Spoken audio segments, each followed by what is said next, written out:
Merci d'être à nouveau nombreux à regarder ce programme. Depuis plusieurs mois, les pays de la Communauté économique et monétaire d'Afrique centrale, la CEMAC, souffrent d'une pénurie d'accès aux monnaies étrangères, pénalisant ménages et entreprises. C'est la crise des devises. Le JICAM a tiré la sonnette d'alarme à la fin du mois de mai 2019. L'organisation patronale camerounaise déplorait que la majorité de ses membres ait le plus grand mal à se procurer des devises pouvant financer leurs opérations internationales. Après la rencontre du 4 juillet, ici à Douala, entre le gouverneur et tout le staff de la Banque économique des États de l'Afrique centrale et des banques commerciales sous-régionales, une amorce de solution est mise sur la table pour sortir de cette situation. La problématique a évidemment fait ressurgir le débat sur la survie du franc CFA. Au même moment, plus de 44 pays africains de l'Union africaine ont lancé symboliquement dimanche à Niamey la phase opérationnelle de la zone de libre-échange continentale africaine, qui doit constituer un pas vers la paix et la prospérité en Afrique et devenir le plus grand espace commercial du monde. Voilà les deux axes qu'on va aborder ce soir autour du débat avec nos 4 panélistes. Plus concrètement, les thèmes sont, premier thème, zone de libre-échange continentale. Qu'est-ce qui va changer? Puis le deuxième thème, rareté des devises et avenir du franc CFA, comprendre les enjeux. J'annonce l'entrée qu'on aura au téléphone depuis Bruxelles Christian Ebeke. Il est représentant adjoint du Fonds monétaire international pour les pays de l'Union européenne. On l'aura sensiblement dès 22h, mais déjà dans ce studio sur le plateau, nous sommes avec Bernard Wandi, ancien cadre de la Banque mondiale, parti spécialement du programme national, programme des Nations Unies pour le développement, pardon, le PNUD. Il est parti spécialement de Yaoundé pour apporter évidemment son expertise ce soir. Bonsoir Bernard Wandi. Bonsoir. Merci d'être là et merci, on espère vraiment qu'à travers vos explications, nos téléspectateurs s'enrichiront, mais également Maton Bazing, bonsoir, économiste banquier. Bonsoir à vous tous qui êtes là ce soir avec moi. Je dis aussi bonsoir à tous vos téléspectateurs et j'espère pouvoir apporter le meilleur de moi-même quant aux sujets qui seront abordés. Merci à nouveau d'être là. Hervé Manuel, bonsoir. Bonsoir député. Bonsoir à mon illustre aîné qui a été modèle, même si idéologiquement nous sommes parfois éloignés. Mon illustre collègue. J'espère que, du moins, je sais que la politique, vous avez beaucoup de mal à vous en départir, ce qui est logique. Tous les deux. Mais ce soir, j'espère davantage avoir l'expertise de l'économiste, du banquier. Bonsoir Pierre Nonkam. Bonsoir Dipita, bonsoir aux millions de téléspectateurs de STV.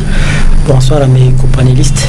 Bon retour sur ce plateau. Et merci de m'inviter. Je le disais à l'entame de cette émission il y a plus de 2 ou 3 ans. Je n'ai plus la joie de partager ce que je connais avec vos téléspectateurs. Merci de m'avoir invité. Alors, disons que ça se repart. C'était juste, tous les mardis faire une émission. Ça, on a toujours l'impression qu'on a pu parcourir tout le monde. Merci d'être là, merci encore. Cela dit, on va prendre la transition pour peut-être aborder, recueillir les avis des uns et des autres. C'est moins un débat, on va échanger sur la zone de libre-échange continentale et voir un peu ce que ça pourrait apporter de plus à l'Afrique. Vous direz, Pierre Nunkam, que c'est une bonne nouvelle. Je rappelle évidemment qu'on est dans plusieurs zones sous-régionales, avec diverses monnaies. Il y a la question des barrières, alors que nos économies ont besoin, évidemment, sachant que les frais de douane comptent quand même pour beaucoup dans nos économies. Aujourd'hui, on parle d'une zone de libre-échange. Êtes-vous optimiste? Ben écoutez, l'histoire ne doit pas s'arrêter. Si je m'en tiens au cas du Cameroun, par exemple, avec la signature des accords de partenariat économique, on a décrié que nous n'étions pas préparés. Mais ceux qui nous gouvernent ont trouvé qu'il fallait le faire. Et quand c'est fait, je crois que le peuple doit prendre acte et plutôt faire face. On ne peut pas aller à contre-courant de l'évolution du monde. Donc, un peu partout on ouvre les frontières, nous n'allons pas rester ensemble. Il faut plutôt dire comment s'organiser pour avoir les moyens qu'il faut pour être compétitif. Donc quand on ouvre les frontières un peu partout, il faudrait que le Cameroun, notre pays, puisse se donner les moyens d'aller effectivement sur ce marché conquérir les espaces qu'il faut pour les parts de marché pour pouvoir nourrir ses enfants. Donc je crois que a priori, il n'y a rien de condamnable. L'histoire suit son cours et puis on ne peut pas ramer à contre-courant éternellement de l'histoire. Il faut, si nous avons des faiblesses, il est plutôt temps qu'on soit grippé, qu'on soit, comment dirais pas grippé, qu'on soit griffé et que ça nous réveille si on dormait. Je crois donc que produire plus et consommer davantage camerounais. Oui, ben je pense que ce qui se passe, bon là vous avez commencé par ce thème-là, ce n'est pas mauvais. Le thème le plus marquant, vous allez le soulever en deuxième position, et je pense que ce qui nous arrive, il faut que le peuple camerounais s'organise réellement pour jouer le rôle de leader qu'il devrait jouer en Afrique centrale et en Afrique. Donc personnellement, je ne regarde pas ça. S'il faut regarder sous un angle spirituel, je suis chrétien, il faut se dire toute chose concourt au bien de ceux qui aiment Dieu, et le peuple hébreu, le peuple élu n'aurait pas suffisamment rendu gloire à Dieu s'il s'était trouvé face à la mer Rouge. Donc face à une difficulté qui peut paraître comme insurmontable, alors on peut se redécouvrir autrement. Merci. Donc je ne suis pas... Hervé Manuel comme. Ben, écoutez, moi je pense que la création, la mise en action de la SLED, la zone de libre-échange continentale, est une décision courageuse. Maintenant, il ne faut pas être dans l'enthousiasme un peu incantatoire de certains, parce qu'il faut quand même que ça s'asseye sur une réalité, donc réaliser, comme vous avez commencé par le démontrer, plusieurs critères de convergence. Vous avez 50 combien de frontières, quelques regroupements sous-régionaux qui marchent plus ou moins bien, une trentaine de monnaies, il y a aussi des problèmes de la gouvernance, des critères de fiscalité, de l'emploi, de la maîtrise de l'inflation. Donc je pense que c'est maintenant un chemin qu'on va emprunter, que le continent doit emprunter, à quel rythme et pour combien de temps. Vous savez, pour construire l'Union européenne, c'est un projet qui a mis facilement 30 ans. Hein? Et là, nous avons encore quelques pays qui sont réticents à adhérer, et dont les grands pays comme le Nigeria, qui ne sont pas aussi enthousiastes qu'on le dit, et puis l'Afrique du Sud même, qui ont mis des bémols. Donc je pense que c'est un grand projet, mais bon, le sens de l'histoire, c'est que l'Afrique aura plus d'1,5 milliard de consommateurs à l'horizon 2030-40, et que ça intéresse tout le monde, et s'il ne veut pas devenir un simple marché, comme le disait Chamberlain au 19e siècle, Chamberlain parlant de l'Empire britannique disait l'Angleterre est l'usine, le chantier, le reste de l'Empire, ce sont les consommateurs. Donc c'est une bonne chose, c'est téméraire, il faut saluer le leadership du président Kagame et de tous ceux qui ont accéléré le mouvement, parce que cette discussion a commencé en 2015, et en 4 ans, ils sont arrivés à ce stade. Ça veut dire qu'il y a eu beaucoup de volontarisme.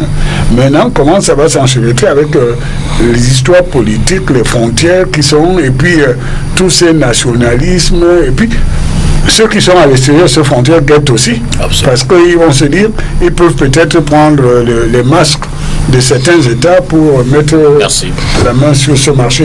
C'est une bonne nouvelle, mais soyons prudents. Et parlant de monnaie, vous faites bien de relever que l'UEMOA a quand même également sa monnaie qui entre en vigueur dès 2020, d'après l'écho, je crois. Oui, c'est l'écho, mais enfin, c'est une appellation plus ou moins contrôlée, parce qu'on change le nom d'une monnaie, et Bernard nous en dira tout à l'heure. Et puis dans une zone où le Nigeria, qui est la principale économie, n'est pas dedans, la Gambie, le Ghana qui suit derrière, donc c'est une... Bon, il faut faire attention qu'on n'entre pas dans une période de forme de masturbation institutionnelle où on met en place des choses qui ne sont pas vraiment un changement. Matin, sur la zone de libre-échange. Je crois que c'est toujours une bonne chose. Je crois que la marche de l'économie mondiale démontre aujourd'hui qu'il faut aller vers des grands ensembles. C'est que 55 pays, c'est plus de 2500 milliards de produits intérieurs bruts. C'est un vaste marché. La véritable question aujourd'hui est de savoir si nous sommes prêts à faire face à la demande. Parce que notre problème dans nos pays, c'est que ce gâteau d'1,5 milliard horizon 30 est convoité par des grandes puissances. Donc le véritable enjeu aujourd'hui des politiques économiques, c'est est-ce que l'Afrique est donc à mesure de faire face à cette concurrence qui vient de l'extérieur.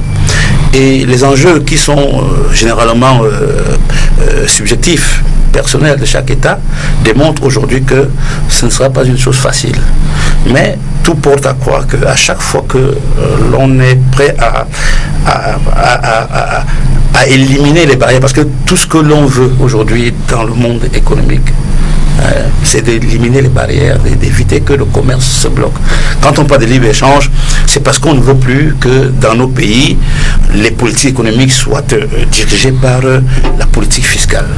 Ça, c'est un enjeu très important. C'est-à-dire que dans les autres pays, lorsqu'on veut développer son économie, on baisse les impôts, on baisse la douane.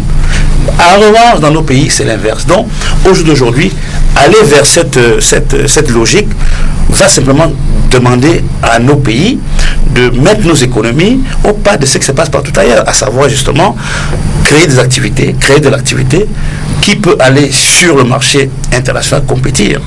Donc pour moi, c'est une bonne chose. Le marché est largement, suffisamment important pour nous et que les quelques réticences qu'il y a aujourd'hui me paraissent tout à fait normales et que c'est à vos marques préparées et que ceux qui ne pourront pas s'aligner, c'est-à-dire se mettre à jour par rapport au secteur secondaire qui est l'industrie, parce que l'enjeu, qu'on le veuille ou pas, c'est l'industrialisation de nos pays qui est assez faible. Donc c'est les plus grands. Le Nigeria fait semblant aujourd'hui, mais les pays qui vont le plus profiter, c'est l'Afrique du Sud, c'est le Nigeria, qui ont déjà une avancée technologique, industrielle importante. Donc chacun essaye, comme ça s'est passé en Europe. Vous savez que c'est la France et l'Allemagne qui ont tiré tous les autres pays. Donc il faudrait que le Rwanda est petit, mais l'Afrique du Sud est là. Ils veulent absolument que ça se passe. Et nous aurons tort, nous, le Cameroun, avec notre potentiel, de ne pas prendre le train à bon port. Bernard Wandi. Bon, par rapport à la zone de libre-échange, bon, sur le plan personnel, j'appartiens à un mouvement qui a préconisé le panafricanisme, donc c'est une bonne nouvelle. Sur le plan professionnel, j'ai travaillé, comme vous l'avez dit tout à l'heure, au programme des Nations Unies pour le développement dans plusieurs pays. Et pendant que j'étais à l'ONU, le secrétaire général Kofi Annan, il a mis en œuvre une réforme du système qui a mis l'accent sur l'intégration régionale. Bon, à tel point que maintenant vous avez une Camerounaise qui est présidente de la commission économique pour l'Afrique qui siège à Addis Abeba. Donc l'intégration régionale, c'était un vecteur fort du travail des économistes quand nous étions à l'ONU. Au niveau continental comme au niveau sous-régional, nous avons appuyé le centre sous-régional qui se trouve d'ailleurs à Yaoundé, qui a développé des programmes pour les infrastructures, à commencer par les infrastructures routières et énergie. Donc tout cela, j'apprécie aussi l'initiative des chefs d'État qui a donc abouti à la signature de la convention sur la zone de libre-échange. Tout ça, on appelle développement institutionnel. Mais maintenant, la réalité sur le terrain, c'est quoi? Parce que c'est bien de prendre des décrets, mais sur le terrain, on trouve quoi? Que l'Afrique est un ectoplasme. Vous avez le Nigeria et l'Afrique du Sud que vous avez cités, qui sont des pays industrialisés, vous avez dit, mais je veux surtout dire des pays démocratiques. L'Afrique du Sud et le Nigeria sont des pays démocratiques. Vous avez souligné le caractère qui sont industrialisés, mais avant tout, ce sont des pays où il existe la loi, un état de droit. Vous comprenez? Donc, quand un homme d'affaires a un procès contre un partenaire, la justice va trancher. Ce n'est pas comme au Cameroun où, quand un homme d'affaires se dispute avec son associé, il voit le Premier ministre, il voit le président du tribunal qui sont des ordonnances. Donc, alors moi, je ne sais pas comment vous allez additionner des États qui fonctionnent déjà selon la règle de droit avec des États autocratiques où les candidats à l'élection présidentielle sont en prison. Ils sont nombreux en Afrique. et puis vous allez les additionner et dire de faire une zone de libre-échange. Donc pour terminer mon propos, je pense qu'il faut d'abord faire comme l'Union européenne s'est bâtie, c'est-à-dire que l'Espagne était candidate pour entrer à l'Union européenne, mais on a d'abord fait injonction à l'Espagne de finir avec le franquisme. C'est quand le franquisme, la dictature de Franco, et ensuite en Grèce, même chose, quand la dictature des colonels est terminée, on les a alors admis au sein de l'Union européenne parce qu'il y a des valeurs qui sont au-dessus, n'est-ce pas, de l'économie, que tout un chacun doit respecter. Donc, si les chefs d'État africains vont dans ce sens, appuient leur décret de zone de libre-échange par un appui fort au renforcement des dispositifs démocratiques en Afrique, dans quelques années on aura des résultats. Mais s'ils continuent à laisser, n'est-ce pas, tel pays faire ce qu'il veut, lorsqu'il y a des élections et tout ça, lorsqu'il y a des gens qui détournent de l'argent, on n'est pas capable de les emprisonner ou de les arrêter. Lorsque les partenaires étrangers viennent, on les chasse du pays, on annule leur visa de travail. À ce moment, la construction de la zone de libre-échange restera lettre morte. Et vous voulez rebondir là-dessus? Oui, non, mais moi je croyais qu'on allait échapper à la politique ce soir. Non, je n'étais pas visé. Hein. Non, je croyais qu'on allait, mais je vais dans ce sens, bon, bien sûr, en sortant du contexte des faits factuels divers d'ici et là. J'ai parlé tout à l'heure des critères de convergence. Et je pense qu'un tel projet ne devient grand et a une chance de réussite que si on définit au moins quelques critères de convergence, dont l'état de droit économique. Donc on ne peut pas, par exemple, mettre dans le même espace les pays qui ont une économie administrée, parce qu'il y en a plusieurs encore qui sont presque les amis de Bernard Wandi, plusieurs sont encore les nostalgies du communisme qui a échoué partout ailleurs, qui sont encore en place, qui sont de grands pays, et puis des économies libéralisées qui obéissent à certaines règles. Donc bref, je crois que, comme Bernard, je suis d'accord, il faut mettre sur la table tous les critères de convergence et dire pourquoi on ouvre un espace de libre-échange ensemble avec les mêmes règles de compétition. Parce que s'il faut ouvrir l'espace simplement pour écouler la marchandise, la mauvaise marchandise qui change simplement de nom dans un point donné de l'Afrique, ça serait une tromperie. Donc il faut qu'il y ait une vraie industrialisation et qu'on regarde par exemple l'origination des produits qui vont circuler en toute liberté. Parce que vous savez que même l'Europe subit quelque chose. Plusieurs compagnies américaines, parce que je suis quand même la construction européenne puisque je vivais là-bas, plusieurs compagnies américaines, on avait compris à un moment qu'il suffisait de mettre un siège en Hollande pour ne pas payer beaucoup d'impôts ou à Jersey sur le territoire européen et devenir européen quand il y avait des appels d'offres concernant l'Europe. Tout cela a commencé à poser un problème. Donc, les critères de convergence vont définir aussi la qualité de société transnationale et les qualités de société africaine. Bon, sans qu'on tombe dans le protectionnisme, panafricanisme, parce que le véritable objectif, là c'est le libéral qui parle maintenant, d'un espace de libre-échange, c'est la protection du consommateur. C'est-à-dire que c'est la victoire du consommateur qui va baisser les coûts, les prix et améliorer sa qualité de vie. Donc ce n'est pas pour arranger les groupes d'intérêt, mais c'est le consommateur avant tout. Le consommateur africain, on commence par lui. Lever les barrières, c'est bien beau, Martin Banzing, mais en même temps, il faut des compensations, puisque c'est également des ressources financières importantes pour les budgets africains, notamment des pays qui s'y engagent. Non, mais ce qu'il faut déjà dire, c'est qu'on parle des faits. Les faits disent que aujourd'hui, la part du commerce qui est fait à l'intérieur de toute cette zone, c'est 16% seulement. C'est-à-dire que les échanges entre les pays de cette zone. Bon, c'est vrai que, comme le dit Hervé et M. Wadi, les critères de convergence sont impréalables. Mais on se rend compte qu'il est très difficile aujourd'hui d'arriver à un niveau où tout le monde est d'accord. Parce que, bon, voilà pourquoi on a dit dans ce processus qu'il faudrait qu'il y ait 22 sur les 55 pour que l'on puisse commencer la chose. C'est ce qui s'est passé partout ailleurs. On n'arrivera jamais à un système où tout le monde est d'accord et tout le monde est content. Je pense que l'esprit de ce projet épouse concrètement la mondialisation de l'économie, des économies. C'est-à-dire qu'on ne peut pas être un continent d'avenir et rester les bras croisés en attendant que... Donc, pour moi, les critères qu'on a au plan politique, la justice, c'est un préalable, tout le monde le sait. C'est-à-dire qu'un investisseur qui vient va être bloqué parce qu'il ne sent pas que s'il a une difficulté demain, il pourra voir la justice avec. Maintenant, il y a tout le reste qui doit aller avec, naturellement. Mais c'est déjà un pas fort de commencer à penser que on peut dire que les Africains eux-mêmes vont commencer à... Et ça permet à chaque pays d'essayer de mettre beaucoup plus d'ardeur, beaucoup plus d'efforts pour que là où il pense qu'il peut être compétitif, il investit dedans. C'est-à-dire que ça ne sert plus à rien aujourd'hui de continuer à compter sur le prix du baril du pétrole à New York, le prix Donc, c'est tout un renversement de notre système économique que nous sommes en train de penser et mettre en place.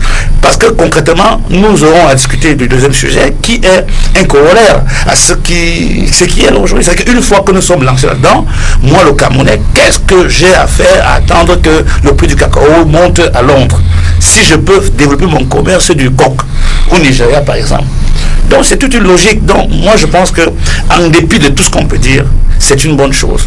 Plus de gâteaux écrans, plus les gens peuvent couper et s'en servir. Simplement, nous pensons qu'au Cameroun par exemple, nous n'avons pas le choix. Le choix, il le disait M. Radi, que on ne peut pas continuer à être leader à attendre les autres. Là, ça nous rattrape aujourd'hui. On l'a dit par rapport aux APE. C'est-à-dire que nous sommes dans un monde concurrentiel où chacun doit d'abord penser ce qui permet d'évoluer. Donc, normalement, pour moi, ça c'est bien que ça commence. Et puis, chaque pays devra se mettre à jour pour être à la hauteur. Bien encore. Oui, ce sujet, je ne l'ai pas particulièrement étudié, je ne l'ai pas observé. Donc, je reçois, j'allais dire, des éléments ici pour mieux apprécier. Mais si les échanges inter-États africains sont tout simplement de 16%, alors qu'on est dans un monde totalement ouvert sur l'extérieur, je me dois de craindre. Oui, je me dois de craindre. Ça veut dire, ici, rien qu'en zone CEMAC, quand le président Biya a ratifié les APE, ça a fait un tollé pour les autres pays.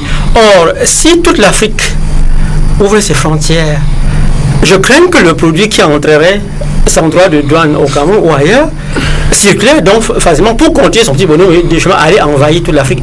Et il n'y a aucun pays au monde, ça il faut le dire, même les États-Unis d'Afrique, même les États-Unis d'Amérique, qui s'autoproclament être le pays le plus libéral au monde, il y a tout un minimum de protectionnisme quelque part. Et je crains justement pour l'Afrique. Je crains par exemple pour le Cameroun. Mais j'ai une autre chance parce que le désordre monétaire, tout ce qui se crée par rapport aux questions monétaires et consorts, c'est également une occasion inespérée pour le Cameroun de s'en sortir, parce que là nous sommes vraiment dominés. Donc, de manière globale, si les échanges inter-États africains ne sont que de 16%, parce que quand on parle du néocolonialisme, est-ce qu'on en est réellement sorti? Ça devient une réalité. Il ne faudra pas qu'un chef d'État quelque part, pour les petits intérêts qu'on lui a proposés, je ne sais pas où, vienne faire avaler à nos dirigeants des couleuvres. Il faut bien faire attention à cela, Dipita. Je pense que moi, ce sujet, je suis auditeur bancaire. L'auditeur bancaire, c'est le spécialiste des risques bancaires. C'est-à-dire, c'est quelqu'un qui, dans le domaine de la banque, est toujours en train de critiquer pour autant qu'il a un référentiel juste. Je reçois cet élément d'un expert qui est très important. À quoi doit-il nous servir?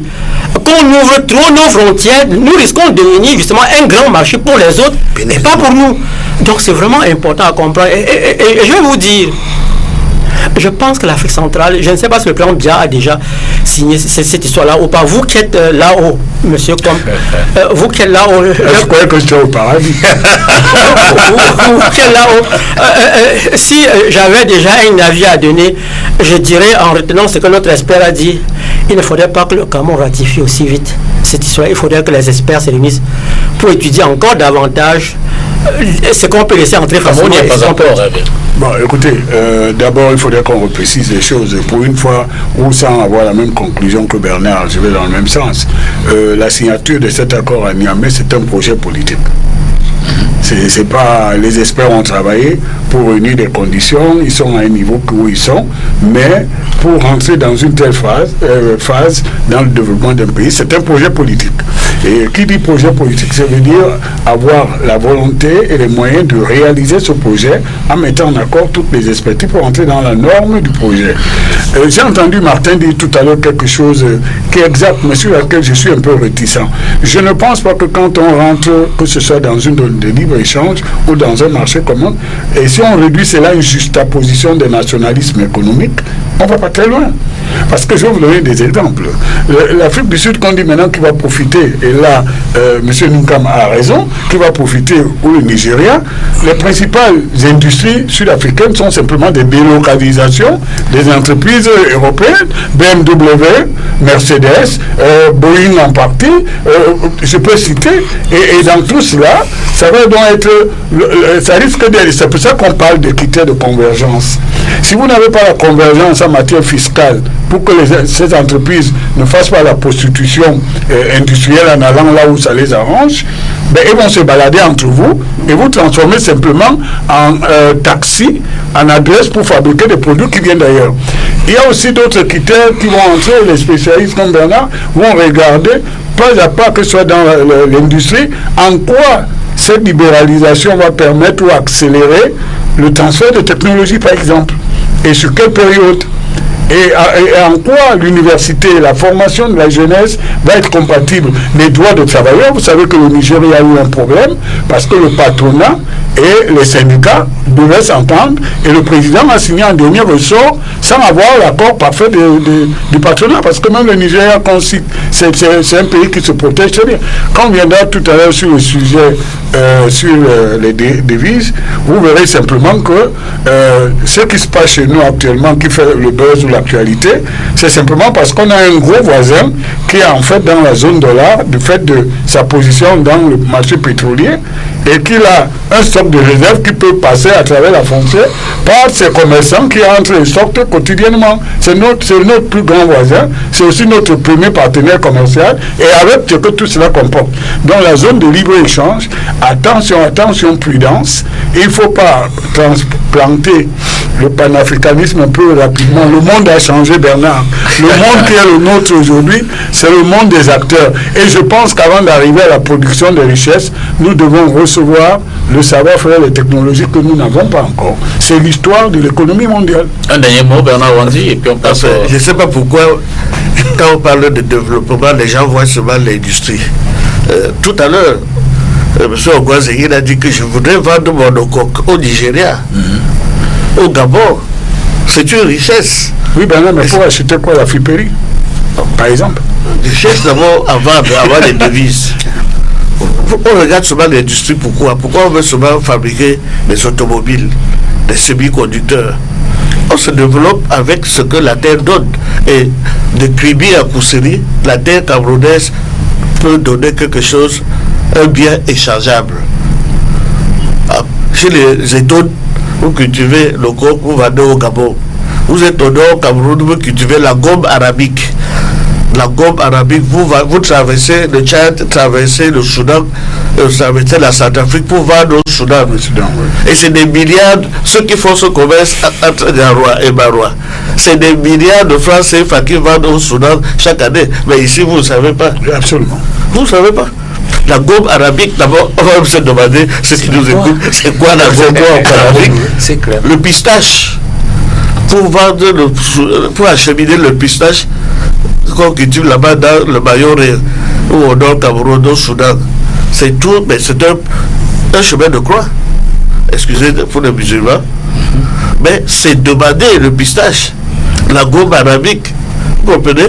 Donc, laissez, n'est-ce pas, tout un chacun, là où il se trouve, dans la région où la personne se trouve, déterminer qu'est-ce que je peux sortir du sol pour vendre. Ce n'est pas seulement des mines que l'on cherche, le cobalt, le fer, la bauxite ou le pétrole, ou fabriquer. Non, il y a beaucoup de choses que nous pouvons faire et vendre dans l'extérieur, et croyez-moi, ça fait autant de rentrées de devises. Et quand on les additionne, finalement, ça fait au moins 100 milliards ou 200 milliards de francs CFA, rien qu'avec les petits produits agricoles transfrontaliers. Merci à vous, monsieur, pour cette entrée. On va prendre la transition pour entamer avec le thème principal de ce soir. Évidemment, qui fait référence aux devises, rareté des devises et avenir du franc CFA, comprendre les enjeux. Alors, messieurs, je vais peut-être recommencer et reprendre avec vous, Bernard. Quelle est la problématique dans cette actualité-là, la rareté des devises? Évidemment, on a vu un tollé, une forme de passe d'armes entre le groupement patronal interpatronal du Cameroun et la Banque de l'Afrique centrale. Mais depuis le 4 juillet, les choses semblent être rentrées dans l'ordre, mais sommes-nous définitivement sortis de cette pénurie-là? Déjà, de quoi est-il véritablement question? Merci de me donner la parole, mais je pense que j'aurais pu commencer par peut-être Hervé qui est à Douala, puisque la semaine dernière, il y a eu la conférence entre le GICAM, les hommes d'affaires et la BEAC, et je pense que peut-être qu'ils nous disent ce qui s'est passé là-bas, comment le problème s'est posé, et puis bon, donc là aussi... Bon, pour parler en français facile et schématiser un peu, c'est-à-dire que le patronat a sonné l'alarme pour indiquer qu'il y avait une rareté des devises afin de réaliser certaines de ces transactions à l'importation. Parce qu'en fait, il faut définir ce que c'est que la monnaie et la devise. Tous les deux ont des valeurs, mais par définition, la devise est une monnaie étrangère dans un espace. Parce que le franc CFA ne peut pas être considéré comme une devise ici. D'accord? Et il y a aussi les problèmes de convertibilité. Il se trouve que le franc CFA n'est pas convertible. Du moins, sa convertibilité se fait à un endroit où il n'y a pas de personnes, de particuliers comme vous et moi. Ce sont les institutionnels et principalement la principale banque, la mère des banques, c'est-à-dire la Banque des États de l'Afrique centrale. Alors, globalement, le patronat a dit qu'il n'y avait pas de devise. Mais en réalité, qu'est-ce qui se passe? C'est que dans la mise à disposition, parce que la Banque des États de l'Afrique centrale est la banque d'émission, même si ce n'est pas elle qui frappe monnaie. Donc c'est elle qui donne la valeur aux monnaies. Et dans les règlements de la sous-région, parce que l'activité bancaire est réglementée. Mon cher Moukam va l'expliquer, est réglementé. Tout le monde ne peut pas s'ériger en banquier. Il est vrai que dans ce pays, on a vu des sociétés de téléphonie mobile faire la banque sans avoir l'agrément de banque, et personne n'a rien dit, au détriment d'une entreprise financière qui, elle, avait l'agrément. Je ne veux pas citer parce que je ne veux pas faire la publicité. Bon, et ça, on a vu cet événement, ça s'est passé, comment ça s'est arrangé, je ne sais pas. Maintenant, on arrive à une situation où en réalité, tous ceux qui disent qu'il n'y a pas de devise, c'est vrai sur le plan formel. C'est-à-dire que les banques commerciales qui doivent recevoir ces devises de la Banque centrale, pour des raisons de commission, parce que je dois aussi défendre mon métier. Une banque commerciale vit de quoi? Elle vit des commissions sur les services qu'elle met à disposition de sa clientèle, qu'elle soit institutionnelle ou particulière. Donc, les banques commerciales, je suppose, voulaient prélever une commission sur les devises. Or, la Banque centrale dit non, vous avez une parité fixe qu'on vous a donnée et vous ne pouvez mettre ces devises-là à cette parité. Ce qui reviendra à dire qu'ils ne vendent pas les devises, que les banques commerciales ne vendent pas, alors que le change est l'un des métiers principaux de la banque. Dernière chose aussi que je peux résumer, que je peux passer, tout ça, ça a commencé par des rumeurs avant de devenir, parce que le GICAM est heureusement dirigé maintenant par un jeune talent qui porte son drapeau très haut, mais vous savez qu'il y a eu des problèmes entre la commission bancaire et certaines banques, des gens de banque, sur ces problèmes de compte. Je voudrais ajouter aussi une information, même les pays les plus libéraux au monde limitent la détention de comptes à l'étranger de leurs ressortissants, qu'ils soient personnes physiques ou institutionnelles. Vous avez vu le scandale où les États-Unis ont acheté des fichiers au Luxembourg pour avoir les noms de tous les Américains qui avaient des comptes là-bas, et même dernièrement la France qui a réussi à acheter les fichiers sur mon ancien employeur, le CCF, pour avoir les comptes. Et vous connaissez le scandale d'un ancien premier ministre qu'on croyait être l'orthodoxie de la rigueur, Raymond Barre. On découvre qu'il avait planqué 11 millions d'euros dans une banque en Suisse. Donc c'est un domaine qui est très sensible, mais maintenant, le fait d'Ivoire a voulu que ça aille dans tous les sens. On pose un vrai débat sur la table, et après, pour des raisons d'ambiance politique, certains ont vite dit que c'est à cause du franc CFA, c'est pas exact. Certains ont voulu dire que le pays était en faillite, c'est faux. Certains ont voulu dire que ceci... Bref, il y a eu une période, et je termine par là, où il y avait eu une baisse des recettes pétrolières, et ça fait que tous les pays de la zone CEMAC sont dans le pétrole, moins la Centrafrique, qui ne va pas tarder à l'être d'ailleurs, qui est un pays qui a beaucoup de pétrole. Et quand il y a eu rétrécissement des coûts du pétrole, eh bien, les réserves, avec les accords de N'Djamena que Bernard connaît mieux que moi, ont fait qu'il y a eu rétrécissement. On a voulu utiliser cette détention de devises comme instrument pour tenir l'économie, et maintenant qu'au contraire les recettes se sont améliorées, il va falloir que la banque fasse quelque chose. Donc je crois qu'il y a un problème à la fois de communication et un problème de transparence dans la loi ou des institutions financières. Alors au regard de cette récession, notamment concernant le cours du pétrole, là je m'adresse à l'auditeur, est-ce que la réglementation en matière de gestion de ces devises n'a pas toujours été respectée pour du moins, est-ce que ça n'a pas contribué à la crise actuelle? Non, je ne pense pas. L'actuelle réglementation est venue contrer un problème. Je crois que le gouverneur n'est pas resté chez lui un matin, encore qu'il est là que depuis 3 ans, pour penser directement qu'il faut changer la réglementation ou l'adapter. Non, c'est parce qu'il y a un problème sérieux. Je suis auditeur bancaire, nous n'analysons que les faits que vous rapportez d'abord. C'est vous qui rapportez les faits sur la place publique. Bien évidemment, quand vous les rapportez sur la place publique, vous ne pouvez pas mesurer toutes les conséquences. Moi, j'ai été alerté le 23 août 2016 par la une du quotidien de l'économie, la grande une. Il avait titré « Baisse inquiétante des réserves de change du Cameroun ». Alors, pour le spécialiste des questions monétaires, une telle information, si c'est avéré, si un tel fait avéré, vient en prélude, annonce une situation extrêmement critique par rapport à la tenue de la monnaie. Nous sommes en régime de change fixe. Le franc CFA arrimé à l'euro par une parité de change fixe. Donc, si les devises baissent, si il y a une crise de réserve de change, on tombera à une dévaluation du franc CFA. Ça, c'est la logique. Alors, j'ai pris 4 mois pour faire des recherches et il s'est trouvé qu'effectivement, il y avait, quand on annonce en valeur absolue, ça ne permet pas de bien apprécier, mais ça annonçait une situation extrêmement grave.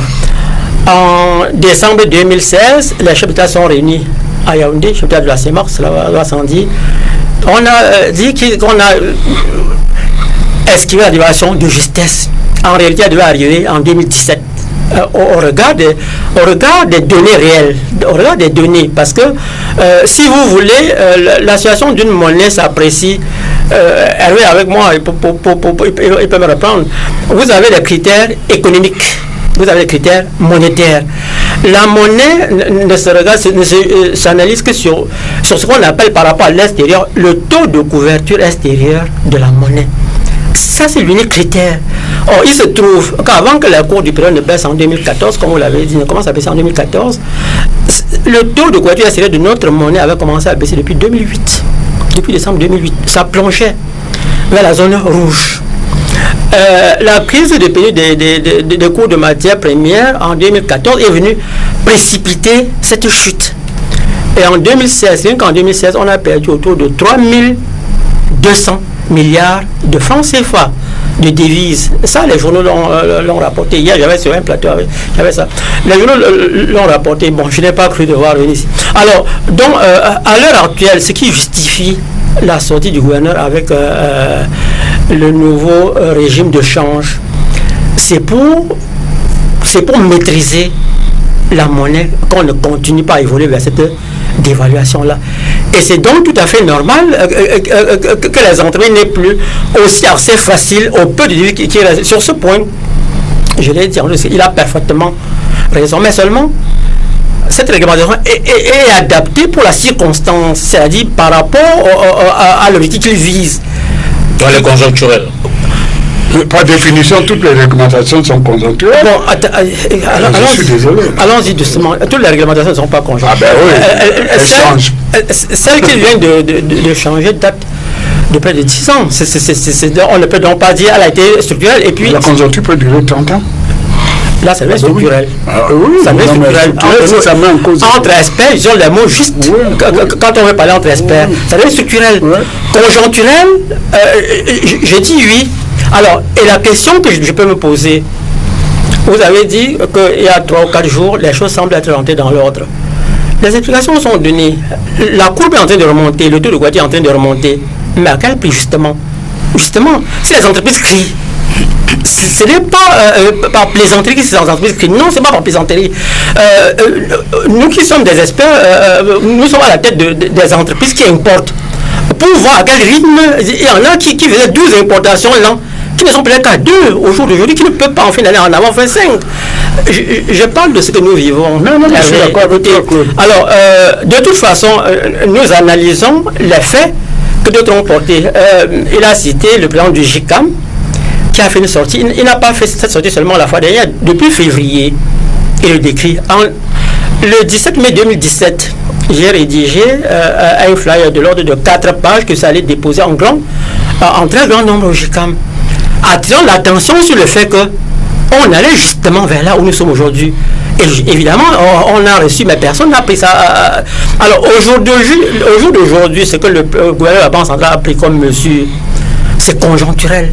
Alors, espérons justement qu'on parvienne à trouver, à renflouer davantage les caisses pour que les devises se réconcilient effectivement et qu'ils puissent assouplir les conditions pour que les entreprises aient accès davantage à ces devises-là. Mais pour rester, pour ne pas rester purement technique, parce que c'est quand même à l'intention des téléspectateurs qu'on fait ce débat, je voudrais peut-être avec vous qu'on essaie de reprendre un peu les mesures, Martin, qui ont été mises sur la table par la BEA qui permettent aux banques commerciales notamment de... En réalité, moi je suis un peu surpris du réveil de la BEAC. Aujourd'hui, je pense que le rôle d'une banque centrale, c'est de contrôler la monnaie qui circule dans son économie. La monnaie in et la monnaie out. Ça, c'est quelque chose qui me paraît l'essence même d'une banque centrale. Si une banque centrale n'arrive pas à contrôler, donc moi je suis vraiment abasourdi et surpris de voir que la BEAC se réveille aujourd'hui. Il se passe que même le GICAM, dans sa sortie, n'est pas juste. Vous savez très bien que les faits sont là. Je suis avec un auditeur bancaire. C'est sur la base des faits.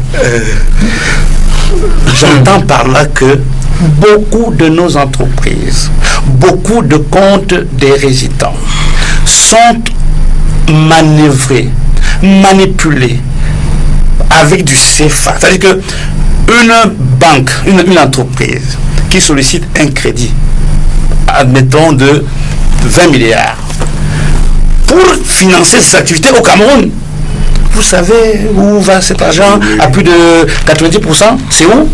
Ça va à l'extérieur. Donc il faut faire attention. Le changement de la réglementation de la COPA, de la BEAC aujourd'hui, se justifie à suffisance. Je vous cite que nous avons pris de 2000 à 2018 plus de 2188 comptes de résidence. C'est-à-dire que pour un montant, pour un encours de près de 100 milliards. C'est-à-dire que des gens qui ont transféré de l'argent sans que la BEAC ne le contrôle. Donc aujourd'hui, moi je vais vous dire simplement pour que les Camerounais comprennent, on est parti d'un système laxiste à un système normal. C'est tout. Donc, je dis, on ne pouvait pas continuer ainsi. Dans tous les pays au monde, vous ne sortez pas de l'argent dans un pays de n'importe comment. Et la BEAC ne fait que jouer son rôle. Si les entreprises veulent qu'elles n'importent plus, si vous ne pouvez plus importer, vous allez consommer camerounais. Pour moi, le compte opération, s'il pouvait même être le moins possible, ça permettait aux Camerounais de consommer camerounais. Les devises servent à quoi? À développer. Je dis, tu as demandé qu'on parle simplement. Les devises servent à acheter ce que les autres ont produit. C'est-à-dire qu'à continuer à enrichir la croissance des autres pays. Si aujourd'hui la farine de blé n'est plus importée, on va commencer à réfléchir comment est-ce qu'on fait pour que notre farine soit issue du manioc. Donc il faut faire très attention. Laissez mesure, moi je le pense aujourd'hui, la BEAC le prend parce que la BEAC sent qu'il y a quelque chose qui va se passer. Et ce qui va se passer, c'est que nous allons aller initialement vers une monnaie où chaque pays va frapper sa monnaie. Et la BEAC sentant cela arriver, prend des mesures qu'elle a dû prendre depuis le temps. Tout le monde sait qu'aujourd'hui, au niveau des transferts d'argent, il y a des fuites de capitaux. Donc la BEAC ne contrôle pas. Donc ce qui se passe, c'est que la BEAC a décidé de jouer son rôle, à savoir que un sou qui sort du Cameroun pour aller doit être justifié. Ce n'est que ça. Et les banques commerciales et les entreprises avaient des petites combines qui faisaient que lorsque les gens travaillent au Cameroun, l'argent part à l'étranger. Combien de directeurs aujourd'hui, combien de résidents aujourd'hui utilisent leur argent au Cameroun? Ils sont payés là-bas dans leur compte, là-bas de l'autre côté. Alors qu'ils travaillent au Cameroun et qu'ils sont payés en francs CFA. Mais lorsque l'on paie cet argent ne reste pas au Cameroun. De quoi parlons-nous? Donc il faut faire attention. Moi je pense que la BEAC a compris que la machine, le rouleau compresseur a été lancé et qu'il serait difficile dans les prochaines années qu'elle continue à ne pas dire exactement aux Camerounais ou aux Africains ou aux pays, ou aux populations de la zone CEMAC quel est l'impact d'avoir à gérer une politique monétaire. L'économie, c'est deux choses, budgétaire et monétaire. Pour l'instant encore, dans la zone, nous avons un seul levier qui est le budget, et c'est pour ça que nos économies sont affichées, parce que la monnaie, voyez-vous, est comme un bien ordinaire. La monnaie, c'est comme le manioc, la monnaie, c'est comme le blé. Il ne faut pas sacraliser la monnaie comme si la monnaie, c'est un bien économique. Et il doit aussi évoluer en fonction de l'offre et de la demande. Donc aujourd'hui, cette histoire de parité n'a aucun sens. Nous devons avoir une monnaie qui fluctue quand c'est bon, quand la monnaie prend de la valeur, parce que son économie prend de la valeur, parce qu'il faut comprendre aujourd'hui que la monnaie ne donne de valeur que si elle est rattachée à la puissance que dégage l'activité économique. Une monnaie forte, comme la nôtre aujourd'hui, freine. Nous ne produisons rien. Si notre coq, aujourd'hui, pour payer à un agriculteur, vous payez autant que vous payez 5 agriculteurs chinois, aucun investisseur ne vient chez vous. Donc, les véritables questions qui vont se poser, ce n'est pas la dérive des devises, c'est un faux problème. C'est que est-ce que nous sommes capables d'avoir une monnaie qui est en adéquation avec notre économie? Bernard Wandi, c'est pas la première fois qu'on flirte avec cette rareté ou rarification des devises, sauf un peu comparativement aux précédentes fois. Est-ce que le problème s'est différemment posé dans son origine et éventuellement les solutions qui ont été posées si on fait une lecture comparative? Donc, il y a un itinéraire qui nous conduit à la situation d'aujourd'hui. Et cet itinéraire date de 2010, ça commence en 2010. Oui. Bon, maintenant les choses se sont accélérées brusquement à partir de 2015-2016, lorsque les prix du pétrole ont chuté. Mais c'est un itinéraire qui a commencé en 2010, c'est-à-dire l'excès d'étatisation de l'économie camerounaise. Oui. Quand vous voyez dans la presse maintenant un projet, c'est l'État. Une industrie, c'est l'État. Une usine de transformation de cacao, c'est l'État. Un barrage, c'est l'État. Mais et comment, n'est-ce pas, cette affaire fonctionne? Mais il a ponctionné la BEAC. C'est ça. Le gouvernement camerounais a siphonné la BEAC. Ça a commencé par les pièces. Oui, ça fait des années qu'on dit qu'il n'y a pas les pièces de 50 francs, les pièces de 100 francs, les pièces. On a accusé les importateurs ou bien les gens qui ouvrent des comptes des résidents. Pourquoi les pièces ont disparu? Ils n'ont pas voulu vous dire. C'est parce que l'État a siphonné la BEAC en 2010.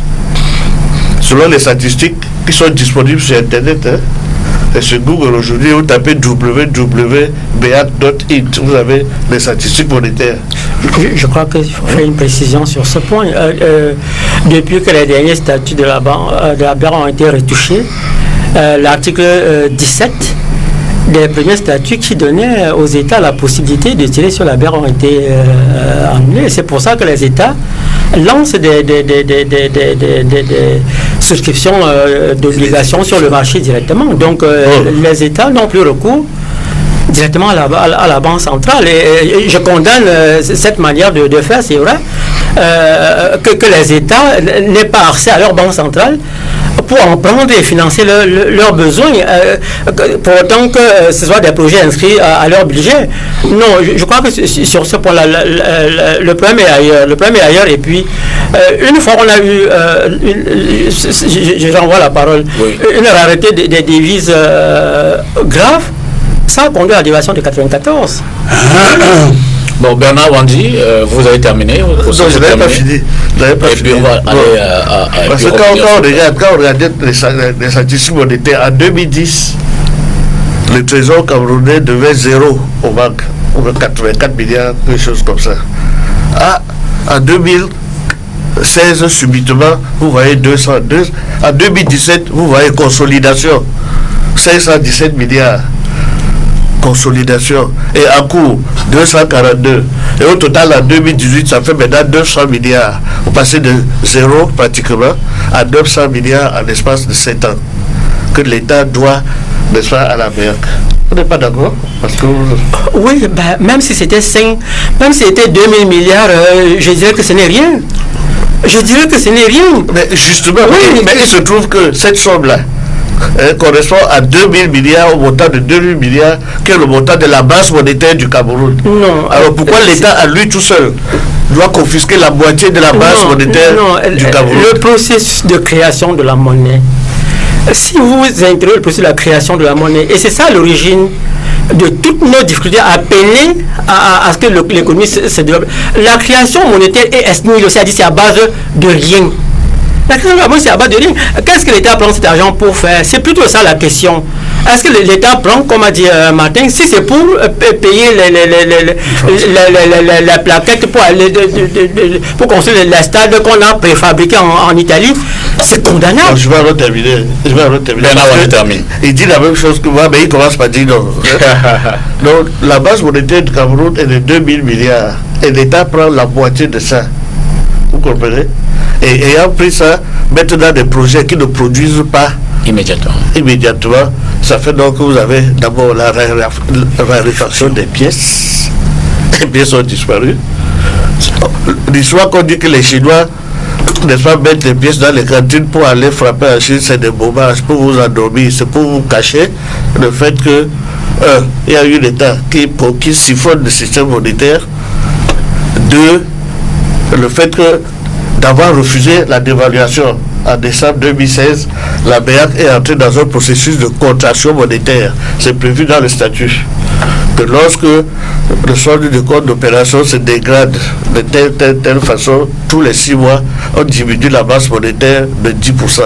Et ça, n'est-ce pas, j'ai des articles qui sont encore sur le web, il y avait attiré l'attention là-dessus, en même temps que lui aussi publiait en 2017 que, attention, en refusant la dévaluation, on va vers la contraction monétaire. Et quand on va vers la contraction monétaire, tous les signes sont la raréfaction de la circulation monétaire, resserrement du crédit aux entreprises, on resserre le fonds de roulement des entreprises, tout ça, c'est prévu. C'est ce qu'on est en train de faire, tout à fait. Oui, voilà, donc il ne faudra pas que la BEAC vienne nous faire le cinéma ici à Douala, qui a rarité des devises pour telle raison, c'est en raison, n'est-ce pas, du choix stratégique qui a été fait ici à Yaoundé le 23 décembre pour éviter la 2016, dévaluation. Pour éviter la dévaluation, qu'il y a donc contraction monétaire, disparition des pièces, disparition des devises. Par rapport aux devises, n'est-ce pas, je dirais aussi autre chose un peu plus tard, le petit jeu que c'est un point technique, hein, c'est un peu, il faut bien. Alors, je vais vous suggérer, on a calé un invité. Vous terminez, oui, on va Christian qui est déjà en ligne. Parce qu'il a dit deux choses contradictoires.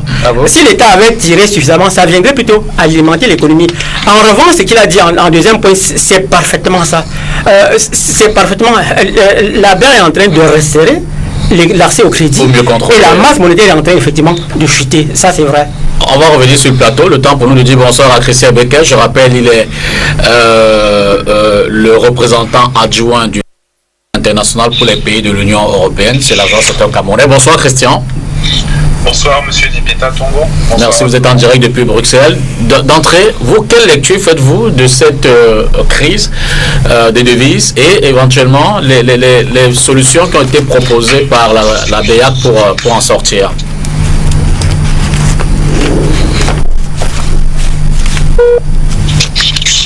Oui, Christian? Non, il est en ligne.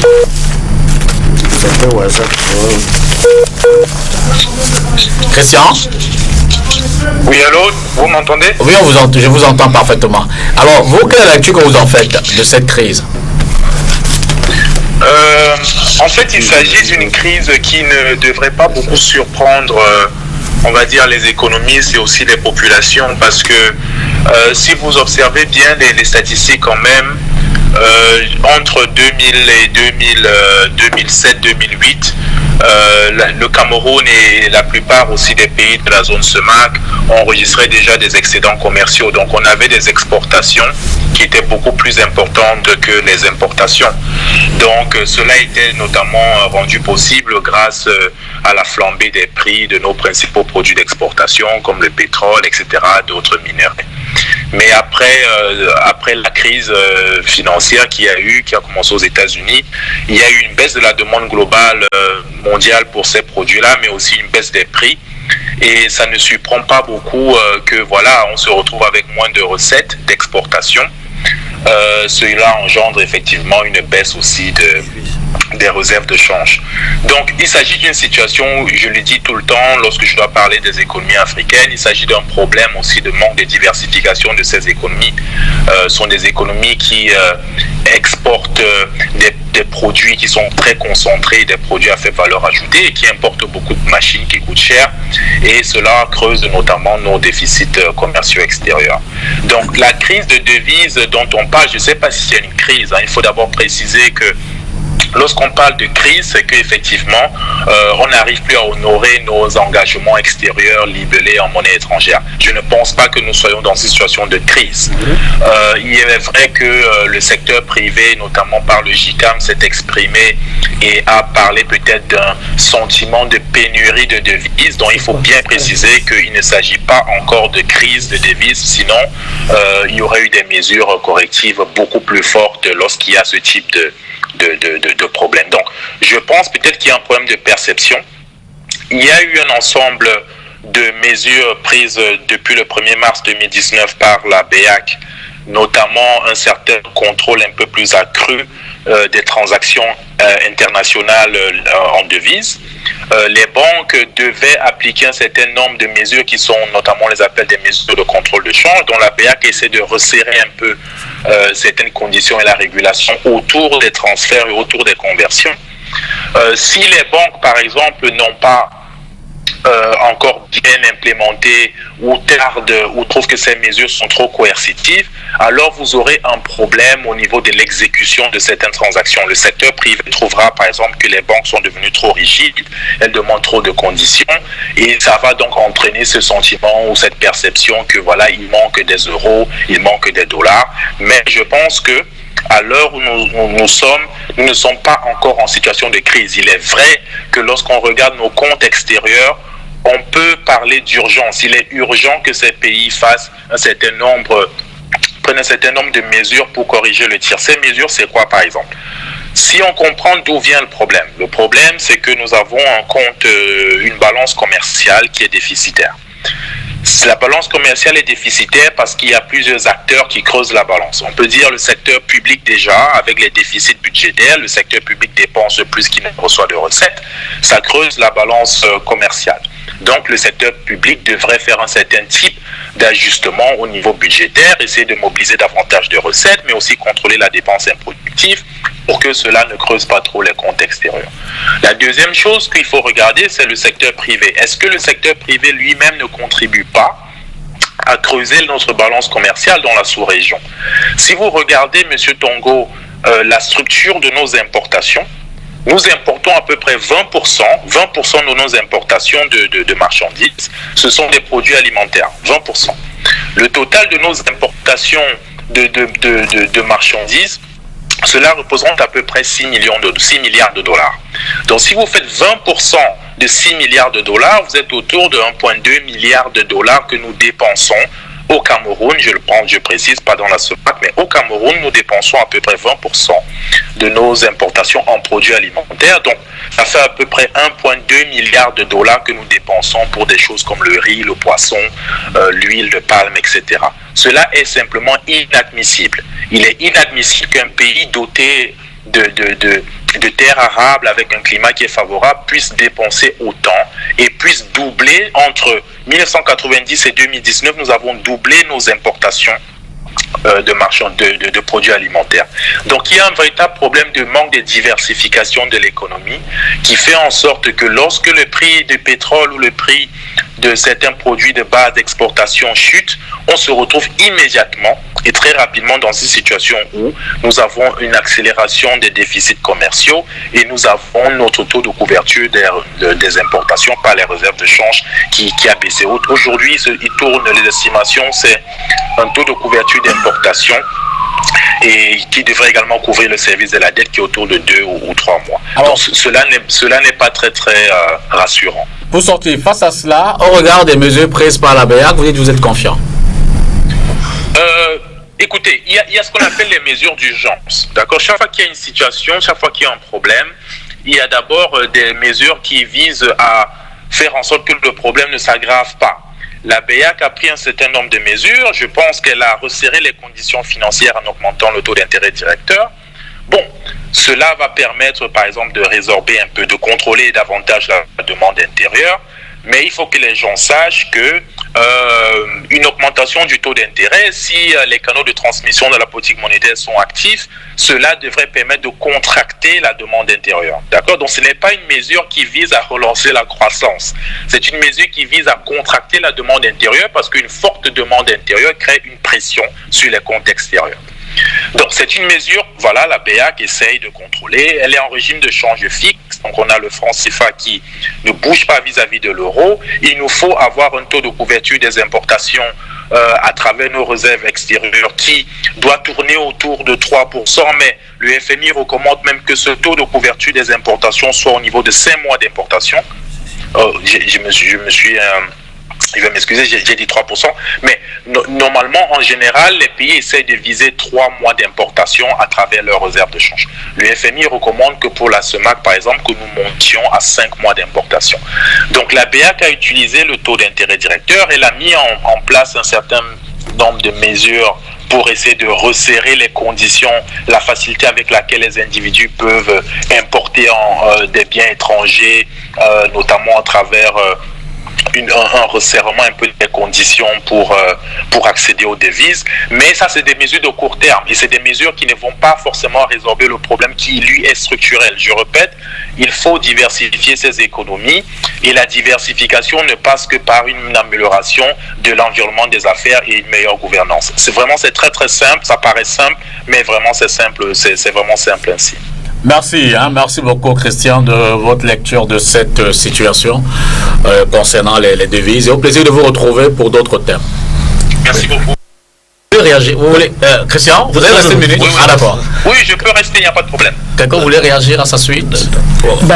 Si vous voulez, j'ai dit. On peut vous garder au téléphone et on poursuit le débat. Il n'y a pas de problème. Il y a un point sur lequel j'aimerais réagir. Quand on dit qu'il n'y a pas de crise, quel est le critère qui nous permet de mesurer s'il y a crise des devises ou pas? Le taux de couverture extérieure de la monnaie qui est la frontière entre l'extérieur et nous. En 2008, décembre 2000, il était de 135%. En 2017, il était de 24%. Il était 24%. Et n'eût été la signature des accords avec le FMI qui nous a apporté au Cameroun autour de 1000 milliards contre-valeur de francs CFA contre-valeur en devises. On était déjà dans la zone rouge. Et on ne peut pas dire qu'il n'y a pas une crise. Dernièrement, on disait que le Cameroun n'a pas pu honorer l'échéance de 55 milliards du mois de juin, quelque chose comme ça. Il faut qu'on sache bien, le FMI n'est pas chez nous en promenade. Le FMI est dans nos murs parce que rien ne va. Et c'est clair, comme en 1994, je vous en prie, je vous en prie. Comme en 1994, si le programme, si nous ne gagnons pas le programme, si le programme n'est pas appliqué avec succès, la seule conséquence sera la dévaluation. Merci. Est-ce que je peux dire quelque chose? Mais la dévaluation... Christian? Je crois qu'on va se séparer de Christian parce que la dévaluation n'est pas une catastrophe en économie. Monsieur Moncamp présente la dévaluation comme si c'était la fin du monde. C'est pas possible ça. Christian? Oui. Je vous dis merci. En fait, nous pensions que Pierre Moncamp voulait vous relancer, mais je pense qu'on a bien suivi votre intervention. Non, j'aimerais rajouter un truc, Monsieur Dibita, si vous permettez. Allez-y. Ce problème de devise,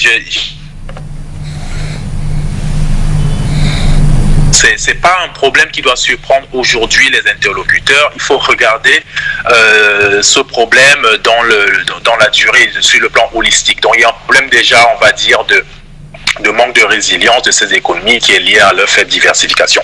Mais j'aimerais surtout expliquer également comment il y a un certain type de défaillance dans le fonctionnement même de notre union. Vous savez, nous avons reçoit ses paiements en dollars ou en euros, le Cameroun va reverser en fait ses recettes d'exportation dans la BEAC. Voilà. Et il recevra l'équivalent, la contrepartie en francs CFA. Et ce compte, c'est un compte commun. Donc lorsque le Tchad le fait, lorsque le Gabon le fait, ils sont censés déposer ces recettes au niveau de la BEAC qui leur donne la contrepartie en francs CFA. Et la BEAC utilise donc cette devise pour pouvoir régler nos factures. Lorsque nous avons de la dette extérieure, lorsque nous devons importer des voitures, c'est la BEAC qui autorise le paiement en devise. Le problème que nous avons également, il faut le dire, si nous avons une rareté des devises que nous constatons aujourd'hui, où le problème est beaucoup plus accru aujourd'hui, il y a un certain nombre de pays dans la sous-région qui n'ont pas rapatrié les recettes d'exportation qu'elles ont générées en devises. Il y a un certain nombre de pays, ça doit être 2 ou 3 pays, je vais pas.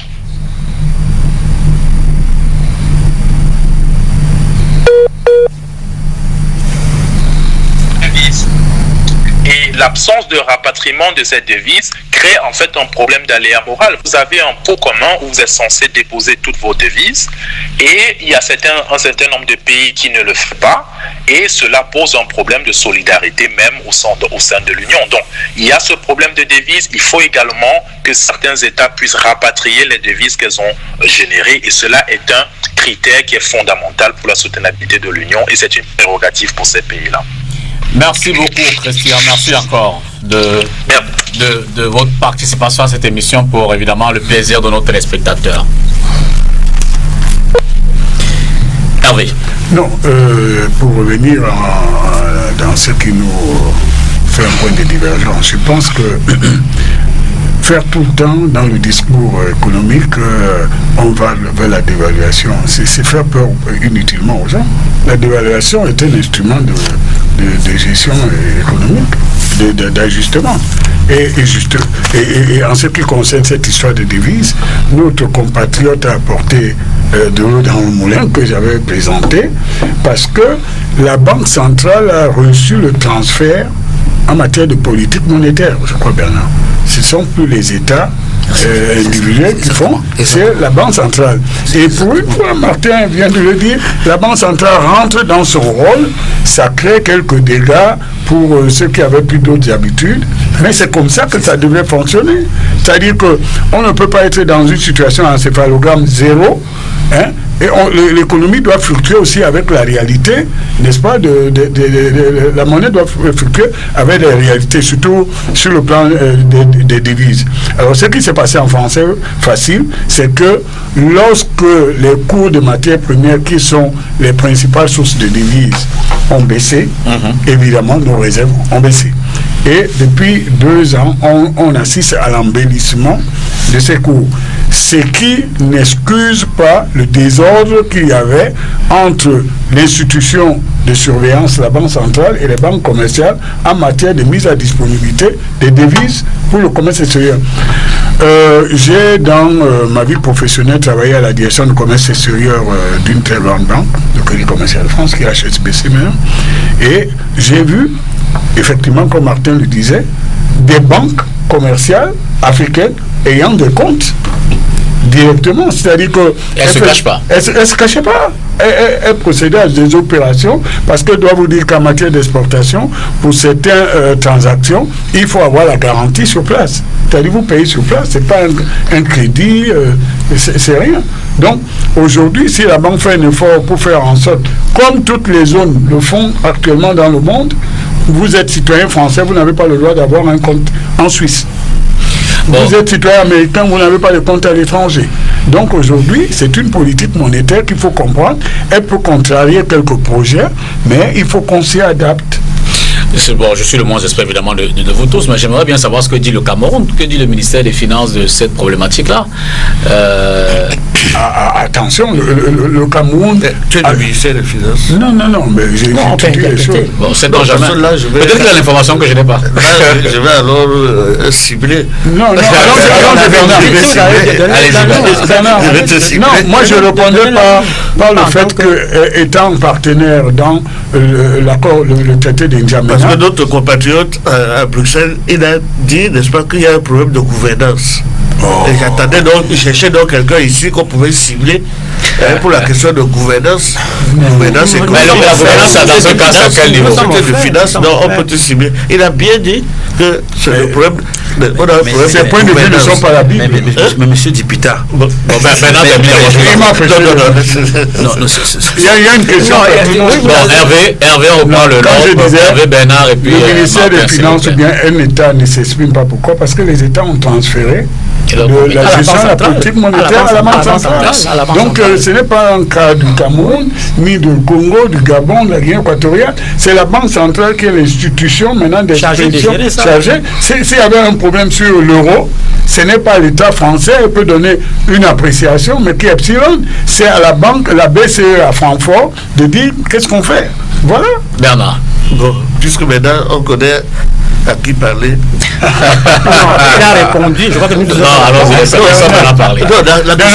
La question de la gouvernance est essentielle. À ce cas, les prix du pétrole chutent. Notre gouvernement est engagé dans une multitude de projets. Mais à ma grande surprise, à notre grande surprise, en 2015-2016, ils en rajoutent encore dans le panier. Oui, mais vos recettes, la baisse du prix du pétrole a coupé 400 milliards de dollars sur vos recettes. Donc on en rajoute. Jusqu'aujourd'hui, on en rajoute. Voilà. Projet ceci, projet ça. On a fait des émissions obligataires. Et les émissions pour le savoir. C'est toujours de la dette. Mais c'est ce que j'appelle donc siphonner. Voilà. Ils ont dit bon du trésor en 2016 incapable de rembourser ce qu'ils ont emprunté en 2011. Ils ont demandé à la BEAC de consolider. 2017, ils ont été incapables de rembourser ce qu'ils ont emprunté en 2012. La BEAC a consolidé 537 milliards, n'est-ce pas? Consolidé en faisant sauter le verrou, parce qu'il y a un verrou qui limite les emprunts des États membres. Vous avez un quota des recettes de l'année précédente. On a fait sauter, donc on a relaxé. Parce que tous étaient dans la même situation. Tchad, Congo, Brazzaville, Cameroun. Donc ils se sont entendus comme des larrons et ont placé, n'est-ce pas, leur petit-fils, n'est-ce pas, dans la gouvernance de la BEAC. On a donc relaxé. On a relaxé tous les critères de bonne gestion de la BEAC. Maintenant, le Cameroun, le trésor camerounais est parti de 80 milliards en 2010 à 900 milliards qui doit à la BEAC. Et en même temps, dans toute l'économie, en même temps, attends, les chiffres sont là, les statistiques monétaires, il faut les lire avant de venir à un débat comme celui-ci. En même temps, toute la circulation fiduciaire, c'est-à-dire les biens et monnaies qui circulent entre les mains des particuliers, ça ne fait que 1000 milliards. Donc l'État a siphonné mettre pour engouffrer dans les projets, je dois encore bien produit. Je peux parler. Nous sommes en relation judiciaire. Bon, alors, quand vous dites gouvernance, quand l'autre là, il est à l'extérieur, il n'est pas dans un parti politique ici. Quand il a dit qu'il y a un problème de gouvernance économique, il faut bien qu'on mette le doigt dessus. Et tu as soulevé le doigt. Alors, c'est toi qui réponds pour le déficit de gouvernance. Le problème qui... Attention, normalement la parole vient à je ne l'ai pas prise. Non, parce que vous l'aurez après. D'accord. Martin, Hervé et puis Pierre. Hervé a déjà parlé. Non, pas encore. Martin, allez-y. Non, je pense qu'il faut qu'on soit un peu plus clair pour ceux qui nous écoutent. Le débat aujourd'hui, c'est de se dire que est-ce que nos économies se sont suffisamment armées pour répondre à la conjoncture actuelle. Il n'y a pas un problème de devise pour moi. C'est que de la réglementation. Et je pense qu'une fois que tout le monde va s'arrimer à cette réglementation, les choses vont se remettre en ordre. Le véritable problème aujourd'hui, c'est que notre économie n'est pas assez industrialisée. C'est-à-dire qu'il ne faut pas expliquer ça de 10 000 manières. Nous avons... Non, il faut augmenter la production. Donc il n'y a que l'industrie qui existe. Il n'y a que l'industrie. Et limiter les importations. Et pour limiter, il faut fabriquer ce... Il l'a dit tout à l'heure. Non, je veux dire que il faut de moins en moins importer. Non, je n'ai pas dit ça. Non, c'est ce que moi je dis. Je dis ceci, que pour que notre balance commerciale, qui est structurellement déficitaire, tende à aller vers l'équilibre, il faut qu'on importe moins. Moins on importe, plus notre position en termes de devises se conforte. C'est-à-dire qu'il ne faut pas passer par la vente pour comprendre ça. Donc je dis ceci, nous n'avons pas de devises aujourd'hui suffisamment parce que, la réglementation était laxiste et la BEAC prend après le col, l'euro qui est au sien. De deux, nous avons une économie qui est assise uniquement sur des produits dont les prix sont déterminés là où vous savez, à Londres, à Washington, à New York. Donc aujourd'hui, le débat, c'est de dire que est-ce que notre économie produit suffisamment l'activité pour générer des devises. Une fois qu'on a parlé de ça, sans dire que pourquoi il y a des problèmes de avant les problèmes de gouvernance, c'est d'abord la compétitivité de nos économies qui est mise à caution aujourd'hui. Nous sommes incapables, en dehors du pétrole, en dehors de la banane, une fois qu'il y a une secousse de ces produits-là, nos économies en souffrent. Et donc, ont un effet qui nous permet d'agir sur quoi uniquement sur la fiscalité. Et le retour à un fonctionnement normal de nos économies va naturellement ramener les devises à un niveau qui ne va pas faire paniquer les gens. Moi je dis, il faut que l'on arrête la panique, il faut que les banques commerciales s'arriment à la réglementation, il faut que ces gens qui travaillent chez nous, ces sociétés qui ont des comptes dont on ne maîtrise pas les valeurs en devises, s'arriment au contexte de la réglementation qui est mise en œuvre par la Banque centrale. C'est tout. Pourquoi la réglementation? Vous avez concédé la parole. Pierre, une seconde. Allez-y, Bernard. La BEAC est venue ici, vous exposez sa nouvelle réglementation. Bon, j'ai lu la présentation sur PowerPoint, ça fait 32 pages, c'est PowerPoint. Mais eux-mêmes, ils s'étonnent des conséquences des mesures qu'ils ont prises en 2010. Par exemple, ils disent qu'on avait décidé que les banques commerciales peuvent maintenant retenir un quota de leur devise, n'est-ce pas, et gérer ça et rapatrier une autre partie. Mais c'est eux-mêmes qui ont décidé ça il y a une dizaine d'années. Maintenant, les banques commerciales, vous savez combien ils détiennent? 900 milliards de devises. 900 milliards de devises, n'est-ce pas, chez leurs correspondants. 2800 milliards. 2800 milliards. 2800 milliards. Même la FMI le dit. Même la BEAC le dit. 2800 milliards à l'extérieur. Bon, alors, maintenant, on se livre à un petit jeu ici à Douala. La BEAC est venue et dit que les commerçants se plaignent, les entreprises se plaignent qu'on n'a pas honoré leur transfert. La banque commerciale accuse la BEAC accuse la banque, se livre à un petit jeu. Faut, n'est-ce pas, comme deux voisins qui vont aller au marché. On dit, demande, mais il y a un marché après demain, tu vas aller vendre ton haricot. On dit que non, vraiment, mon haricot n'est même pas encore sec. L'autre dit, je ne veux pas aller au marché, ma femme est malade. Et puis les deux se retrouvent nés à aller au marché. Alors quand les deux se retrouvent nés à aller au marché, voilà, ils disent que bon, le premier qui vient, client qui vient, c'est moi, le deuxième qui vient, c'est toi. D'accord. Mais subitement, on voit maintenant un gros acheteur qui vient, qui veut tout prendre.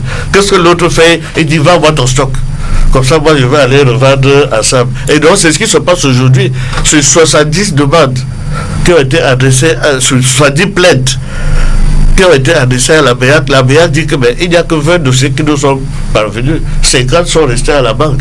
Et pourquoi? Parce que la banque a un volant de devises, 900 milliards, qu'elle veut spéculer dessus. Ça, c'est le mot. Et c'est écrit dans le PowerPoint, n'est-ce pas, de la BEAC. C'est de la BEAC elle-même qui a écrit ça dans sa présentation. La banque veut spéculer sur les 900 milliards de devises. Alors, il dit à la BEAC, c'est le client. La BEAC dit non, tu as 900 milliards, c'est le. Spéculer pour quelle fin? Il est important de gagner de l'argent, monsieur. Mais tu as vous avez dit ça aujourd'hui pour arriver à quoi? Vous avez dit ça aujourd'hui 2 fois. Continuez d'analyser. Oui, c'est important. Spéculer. Monsieur Noukam. Spéculer pour arriver à la dévaluation. Bon, d'accord. Alors voilà si monsieur Noukam. Je voulais vous donner la parole quand même, ajouter un élément. C'est que lors du 14e sommet de la CEMAC à Malabo, les chefs d'État avaient préconisé comme l'une des solutions à cette problématique le rapatriement des recettes d'exportation. Qu'est-ce qu'il a dit? Mais écoutez, nous sommes dans un débat surréaliste. Ça démontre que nous sommes encore dans des économies administrées. J'entends ici que l'objectif d'une banque commerciale, ce serait la dévaluation. Pour gagner quoi? Vous ne savez pas? Monsieur Noukam, j'ai passé 25 ans à la banque et j'étais au moment où il y avait la fameuse dévaluation de Dakar. La spéculation, laissez-moi parler, je vous en prie. Je vous en prie. Une fois, je croyais qu'on n'était pas dans un débat politique, que je parlerais. Finance. Les banques ne sont qu'un rouage. Les acteurs se trouvent ailleurs. Les acteurs, ce sont les clients, les institutions, voire même l'État lui-même, les institutionnels. Les banques sont des entreprises comme les autres. Elles sont soumises à des contrôles, à des audits que vous avez exercés sur le plan interne, mais externe aussi par la commission bancaire. La situation que décrit Bernard maintenant est une situation sur laquelle il faut tirer la sonnette d'alarme. Parce que si les banques font la spéculation sur le montant des devises qu'elles détiennent, ça veut dire qu'elles bloquent le fonctionnement normal de l'économie et que nous sommes là en présence d'une situation d'une économie souterraine. Parce que je tiens à vous dire que le volume de devises que déclare la BEAC n'est pas est peut-être les 2/3 de la réalité des devises qui circulent dans ce pays. Tout à fait. Si nous avions le temps d'aborder par exemple la question de notre barrière frontalière avec un État qui est en réalité dans la zone dollar, à savoir le Nigeria, ça change toutes les théories qu'on entend de FMI et tout, parce que c'est ça la vraie économie. Je vais vous dire, je ne donnerai pas le nom parce que c'est fait la publicité et il ne serait pas content. J'ai un ami qui est un patron dans une activité pétrolière ici. Il y a 2 ans, il m'appelle pour me dire j'ai un problème. J'arrive pas à lever des options, des stocks que je peux recevoir car raison de pétrole. Et je lui dis mais il faut t'adresser à ta banque, qu'est-ce qui se passe?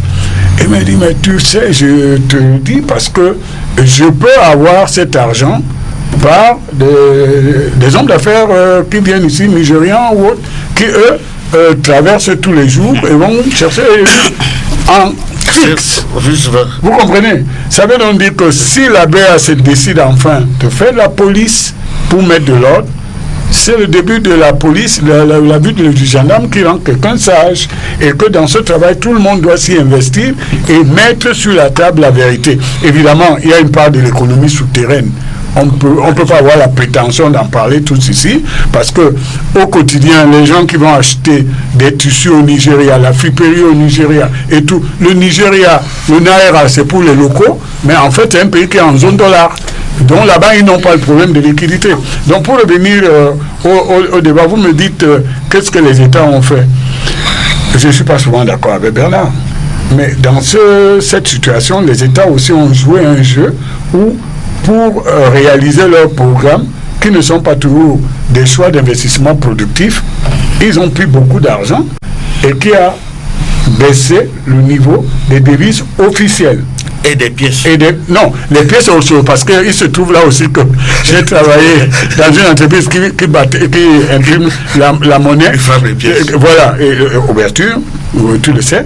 Et le problème de la circulation fiduciaire, c'est le poste le plus important pour une banque centrale, en frais généraux.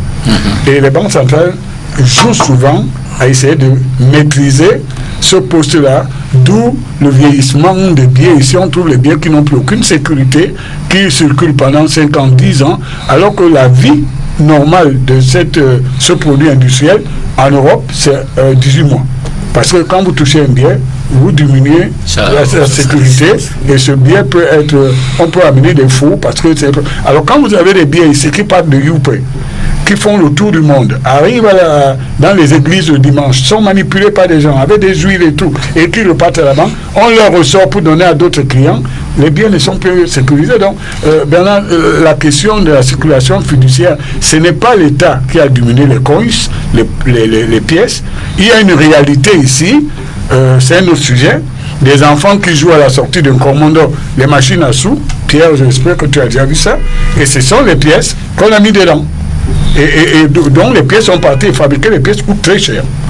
Très très cher. D'ailleurs, je doute qu'on puisse battre monnaie dans la région parce que j'ai appris qu'il y a eu un appel d'offres. Et ici, on demandait s'il y avait un imprimeur pour battre monnaie. Ça, c'est vraiment la mise en insécurité parce que l'impression de haute sécurité n'est pas donnée à tout le monde. Pour revenir au sujet, je ne crois pas, Bernard, qu'il y ait un projet occulte pour dévaluer. C'est pour faire quoi? Bernard, je commence par là, mais je voudrais d'abord dire, vous avez dit une chose, la dévaluation était un instrument de gestion économique. Oui, d'ajustement. Est-ce à l'heure actuelle, ce qu'il serait bien pour nous, pour une économie extravertie comme ce qui est certain, non. Mais je vais vous donner une information. J'ai pas de parti pris. La masse monétaire, analysons de manière rationnelle et sans parti pris justement, la masse monétaire de la CMA représente à peu près moins de 20% du PIB, la masse monétaire. Ce qui voudrait dire que s'il y avait...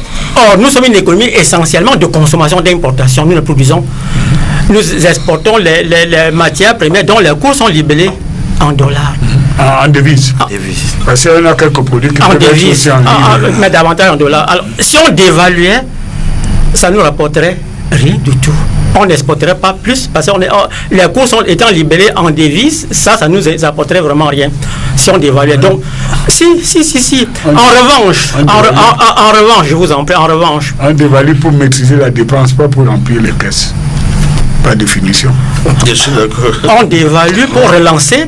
Mais pour relancer la dépense. Non, on dévalue même pour renflouer les caisses. Si on dévaluait...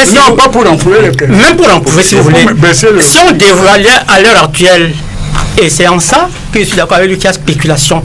Et c'est en ça que le gouvernement de la Banque centrale est obligé de visser partout pour que les banques rapatrient. Les banques sont justement... Comme vous l'avez dit, elles sont investies d'une mission de service public, mais elles n'en ont pas conscience, sont des entreprises privées. Alors, elles spéculent, elles ont vu venir depuis longtemps la chute des devises, la prise des devises, et elles s'attendaient nécessairement qu'il y ait une dévaluation. Et elles ont gardé beaucoup d'argent pour attendre que quand on va dévaluer, ça revienne. Mais c'est du vol.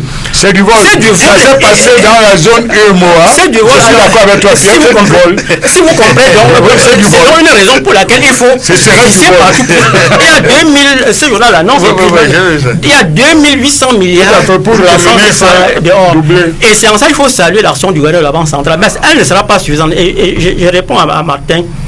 La production dont vous parlez, ça demande des investissements certainement lourds. C'est des actions structurelles. Or, nous sommes dans un problème conjoncturel. Oui. Nous sommes dans un problème conjoncturel. Il faut des mesures pour accompagner ce que le gouvernement est en train de faire. Sinon, je ne suis pas sûr que lui seul, avec ce qu'il est en train de faire, la réglementation des champs, elle est adaptée. En dépit de ce qu'on souffre, il faut saluer. Il faut une campagne d'information pour dire aux entreprises il n'y a pas d'accouchement sans douleur. Il faut qu'on supporte parce que le prix à sauver la valeur de vos biens dépend de l'action. Mais Pierre, il n'y a que 14 banques universelles au Cameroun. Et quand on parle, on s'adresse aux banques commerciales, les 14 universelles, on oublie les autres qui sont dans une taille que vous appelez les coopératives ou trucs, et qui ont une masse incroyable. Moi, j'entre à Express Union, par exemple, ils vous remettent de l'argent, alors qu'ils ont reçu en devise ce qu'on vous a transféré d'Europe ou d'Amérique.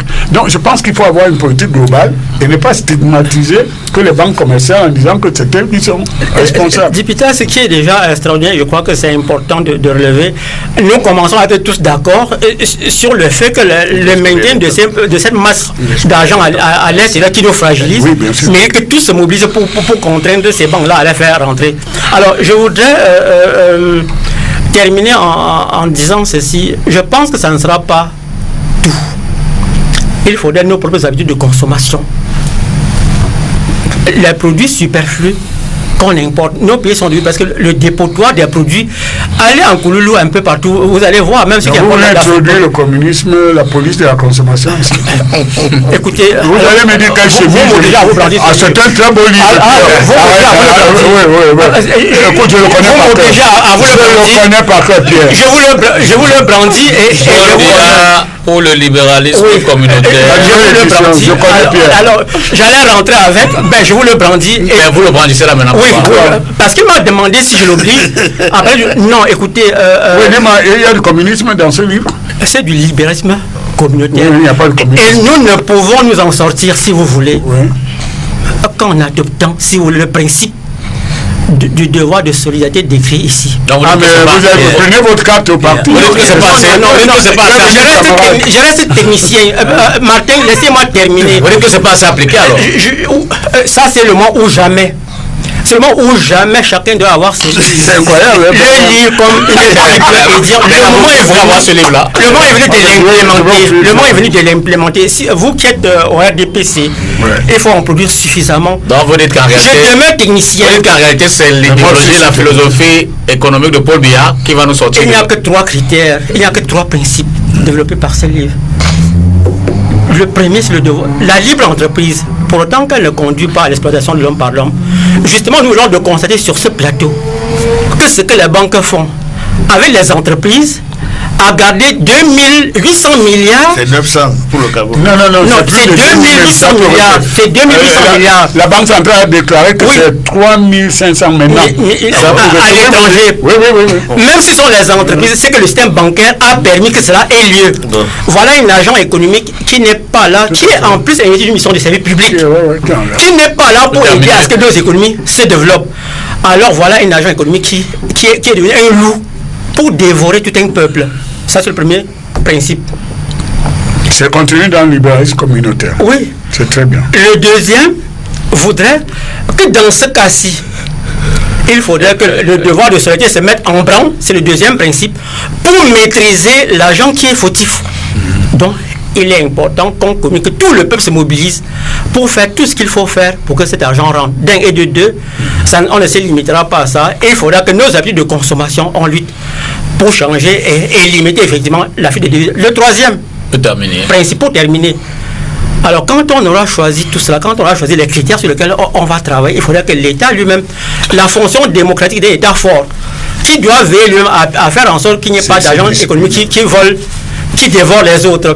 Il faudrait qu'on fasse appel à l'État. Donc je dis, sans appliquer ces livres, nous ne nous en sortirons pas. Vous êtes militant du RDPC. C'est un camarade. Je suis technicien et je suis technicien. Il faut que la camarade sache que je suis pas passer la parole. Je suis auditeur bancaire. Je suis auditeur bancaire. Il était. Je ne sais pas ce que vous êtes. Je ne connais pas vos collègues du RDPC. Je suis fier d'être du RDPC. Je m'en suis jamais caché. Ce monsieur il va falloir que vous vous mobilisiez avec tout le peuple pour appliquer maintenant. Vous ne l'appliquez pas. Vous serez dans cette vague du peuple pour appliquer la politique. Pour une cause nationale. On vous a compris. Mais je vais l'inviter à une conférence. On vous a compris. Sur ce livre. Bernard, c'est le libéralisme communautaire qui nous sortira. Oui, mais pourquoi pas? Vous savez, le libéralisme communautaire a été largement inspiré par le grand économiste Jean Coueté. Oui, bien sûr. Largement. Bien sûr. Maintenant, par rapport à sa santé, je voudrais revenir à un mot que Hervé Emmanuel a prononcé dès l'entame de ce débat. Il a parlé d'économie administrée. Et nous en avons une preuve sur la table aujourd'hui, c'est-à-dire la réglementation des changes que le gouverneur est venu exposer.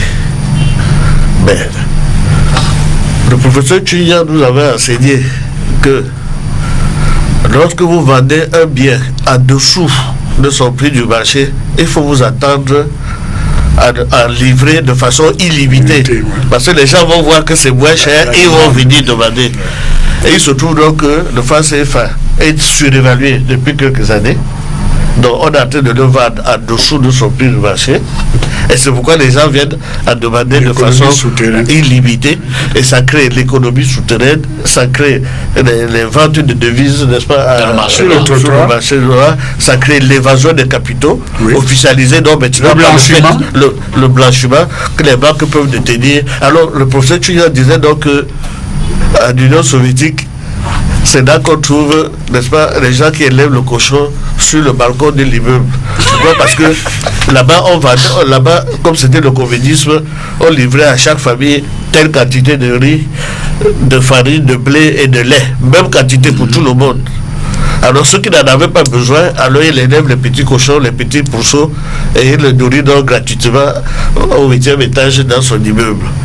Et Julia disait donc que l'Union soviétique va finir par s'effondrer à cause de ces entreprises publiques parce qu'on ne calcule pas le coût de revient pour le mettre en rapport avec le prix de vente. On veut subventionner et on ne peut pas subventionner de façon illimitée. Le temps est donc venu pour le franc CFA de se rendre compte. On ne peut pas continuer de subventionner le franc CFA de façon illimitée parce que c'est subventionné de façon illimitée que vous trouvez la friperie et toutes sortes de pacotilles, n'est-ce pas, sur nos marchés. Et c'est pour cette raison que tous les produits alimentaires, comme vous l'avez signalé, comme l'a signalé l'expert qui est à Bruxelles, toutes sortes de produits alimentaires entre au Cameroun pour des centaines de milliards, parce que c'est entre moins cher, parce que le franc CFA est subventionné. Il faut donc, si vous appliquez le libéralisme communautaire, déterminer si nous voulons une économie de producteurs ou une économie qui favorise les consommateurs. Je crois au chapitre 3 ou 5. Si c'est une économie de consommateurs, ça va arriver donc à la situation d'aujourd'hui, c'est-à-dire la pénurie des devises, le rationnement, la disparition, n'est-ce pas, et puis quand l'encombrement et tout. Mais si on veut une économie pour les producteurs, alors il faut maintenant laisser le marché déterminer la vraie valeur du franc CFA par le travail. Et puis maintenant Bernard a changé, hein? Ça c'est un libéral, ça. C'est révolutionnaire, ça fait une belle soirée. Est-ce que si on vend le franc, est-ce que le fait de vendre le franc CFA à l'étranger peut changer cette situation? On ne peut pas vendre le franc CFA à l'étranger, sauf dans les réseaux mafieux, parce que ça n'a pas de convertibilité. D'accord. Hein? Administrativement, c'est interdit. Mais là, nous sommes en train de parler des choses en ne disant pas toutes, qu'il y a des circuits qui font que certains transforme le franc CFA sur place. Mais moi j'ai vu le Bernard qui m'a semblé aller vers la dévaluation en disant que à terme pas éternellement subventionné. Non, Bernard dit que la valeur d'une monnaie doit être le reflet, la parité d'une monnaie doit être le reflet de sa considération. Et il continue en disant qu'il est présent, en disant que aujourd'hui le CFA n'a pas la valeur qu'il doit avoir. Je voudrais vous révéler une information dure 2 minutes. La monnaie la plus chère au monde, c'est pas le dollar, c'est le Qatar qui détient une valeur qui est la plus élevée parce que un de ces dirhams ou quoi vaut 2,8 combien euros. Vous comprenez? Donc la politique sur la valeur, la parité d'une monnaie n'est pas forcément liée à la réalité économique. C'est toute une doctrine, une vision du monde qu'on a. Est-ce qu'on gagne de l'argent en étant fonctionnaire ou on gagne de l'argent en créant la valeur ajoutée? Voilà le débat. Je pense que ce qu'il faudrait dire ici aussi, c'est que il faut qu'on comprenne que s'il n'y a pas un changement radical dans la perception que nous avons de nos chefs d'entreprise, parce qu'il faut dire ça, que tant que le système actuel, monétaire actuel, favorise les importations, c'est-à-dire ça, elle favorise la politique du franc fort, du CFA fort, favorise quoi? Les importations. C'est assurant. Ça, il faut être d'accord. C'est une subvention. C'est-à-dire que nous ne pouvons pas aujourd'hui accepter que nous fabriquions davantage des commerçants qui, parce que j'aime plus d'argent, je peux acheter plus d'or. Donc il faut comprendre que nous devons réfléchir sur le fait que fabriquons plutôt des industriels que de fabriquer des commerçants. Attends. Et après, Martin, oui, vas-y. Nous avons, Bernard connaît ce dossier puisqu'il était à la SNI. Nous avons SICAM, créé une entreprise qui s'est remise à moderniser son appareil industriel.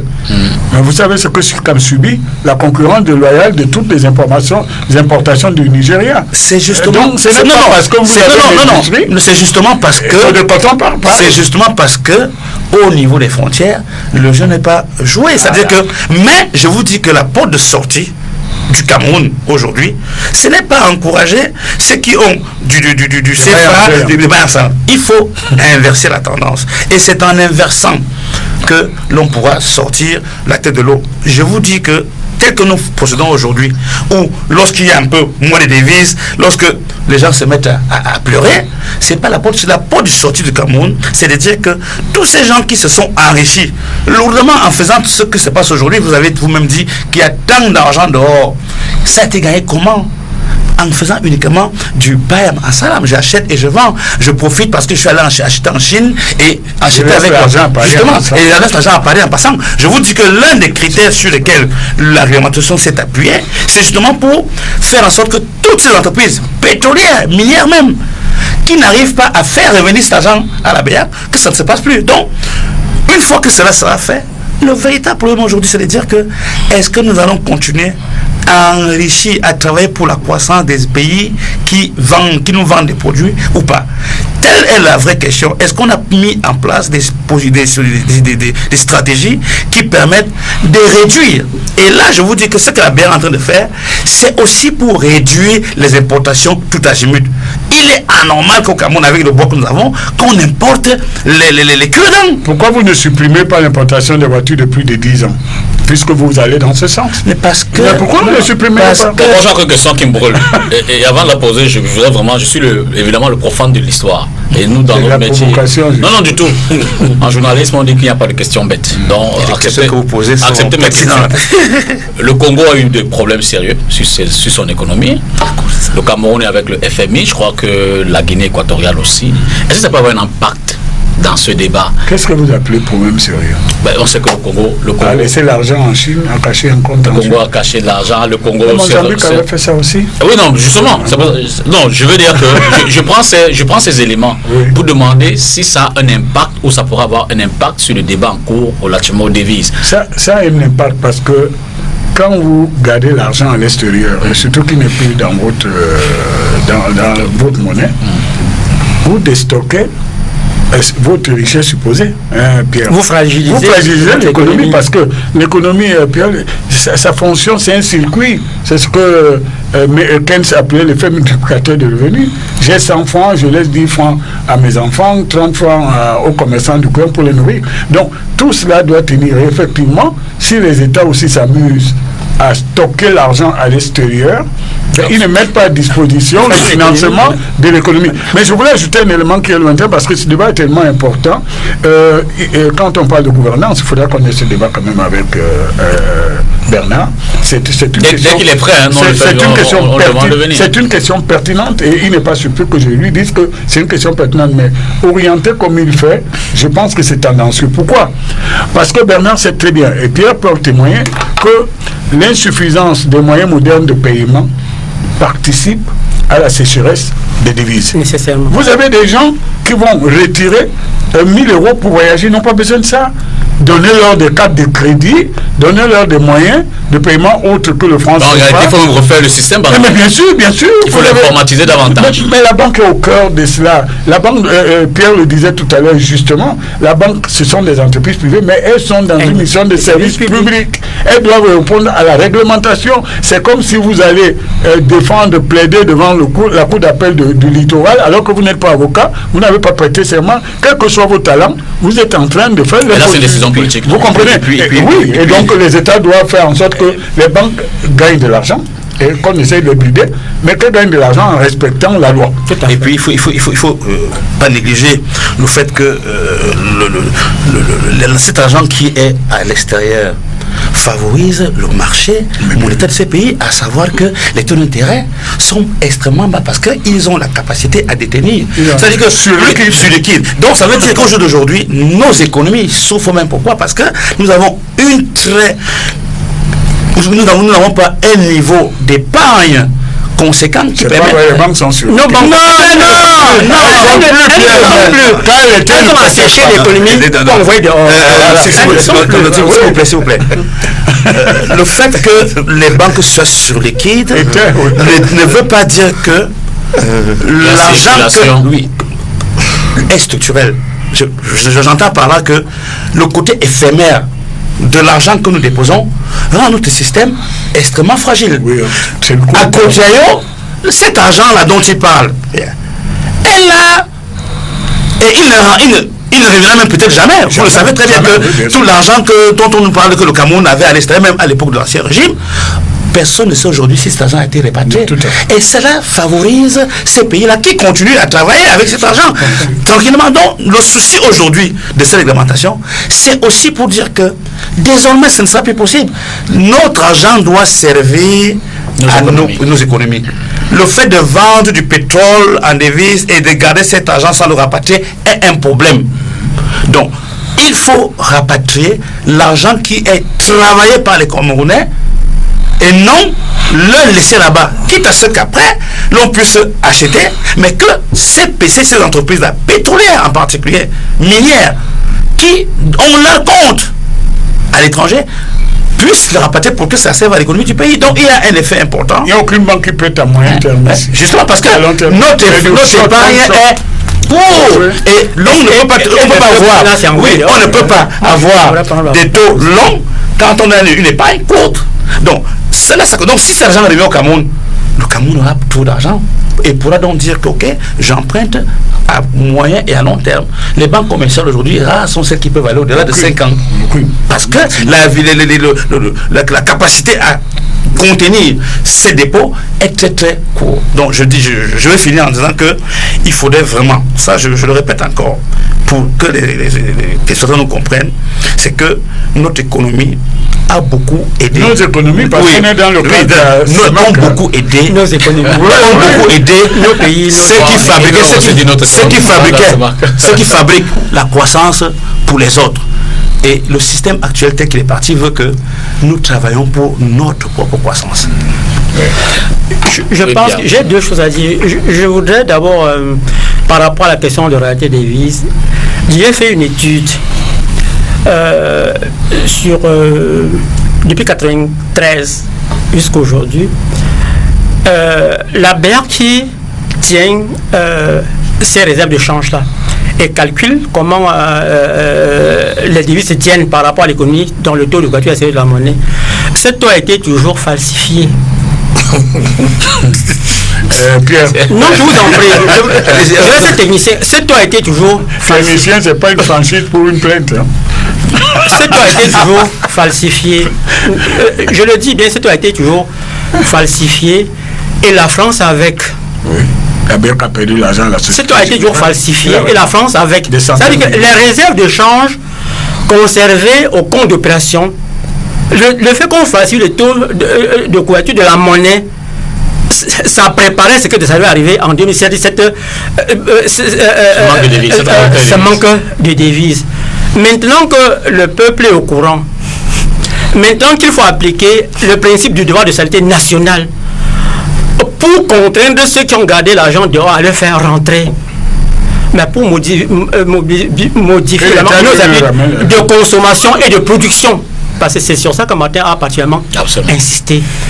Nos habitudes de consommation et de production. Il faut que nous-mêmes, par rapport à l'action que mène le gouvernement de la Banque centrale, qu'on se mette à l'œuvre. Parce que moi, je suis le président de l'association des consommateurs. Ce qui est vraiment un conflit d'intérêts incroyable. L'auditeur qui est président de l'expert non, il n'y a aucun. Et d'ailleurs, un patron d'un parti politique. Je ne suis pas d'un parti politique. Je ne suis pas d'un parti politique. Je ne suis pas d'un parti politique. Alors, l'expertise que j'ai, je ne peux pas la donner tout le temps sur les plateaux de télévision. Et sans être sûr que quelqu'un est prêt à l'implémenter. Je l'implémente, je ne suis pas dans un parti politique.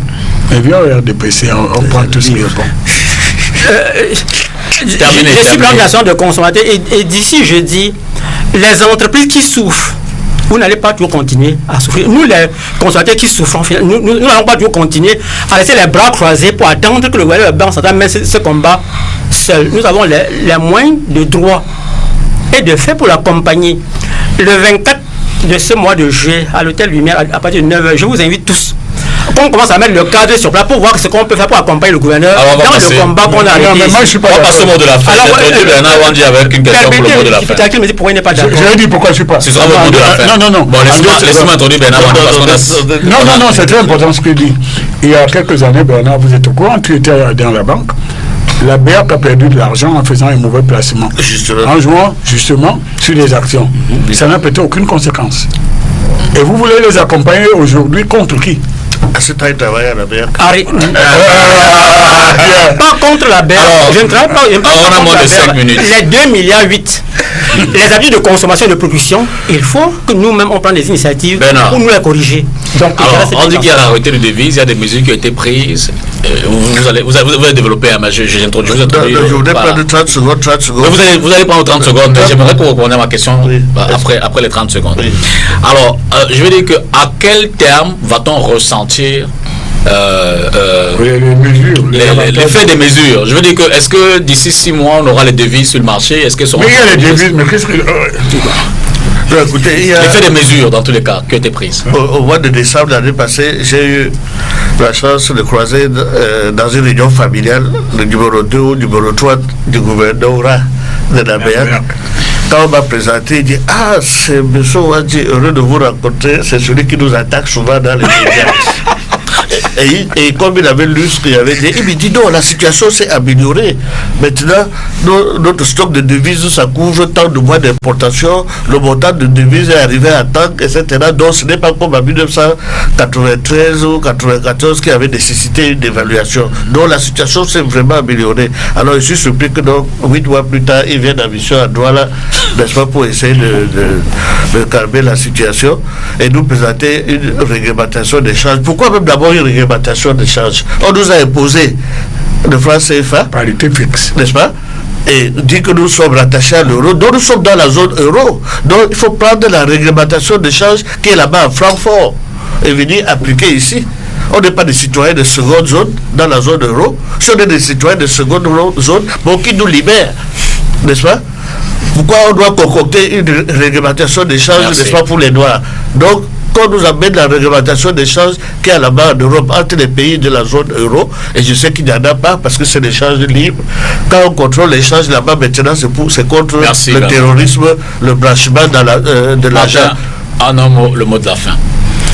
Non, je pense que si on a été suffisamment clair pour dire que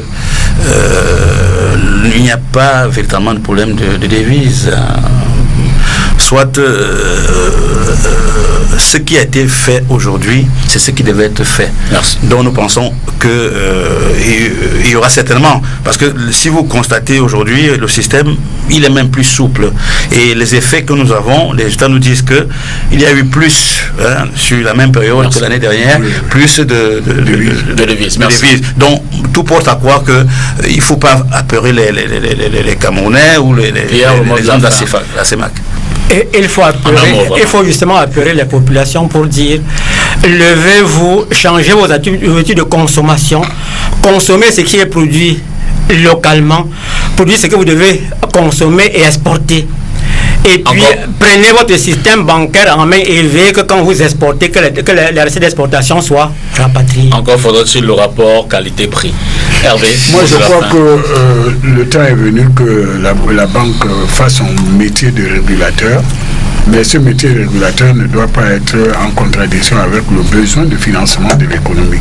Évidemment, il faut que la loi passe parce qu'il y a un lien entre la circulation de l'argent, même des devises, avec la sécurité nationale, le développement et le blanchiment. Il faut que tout se fasse dans la transparence.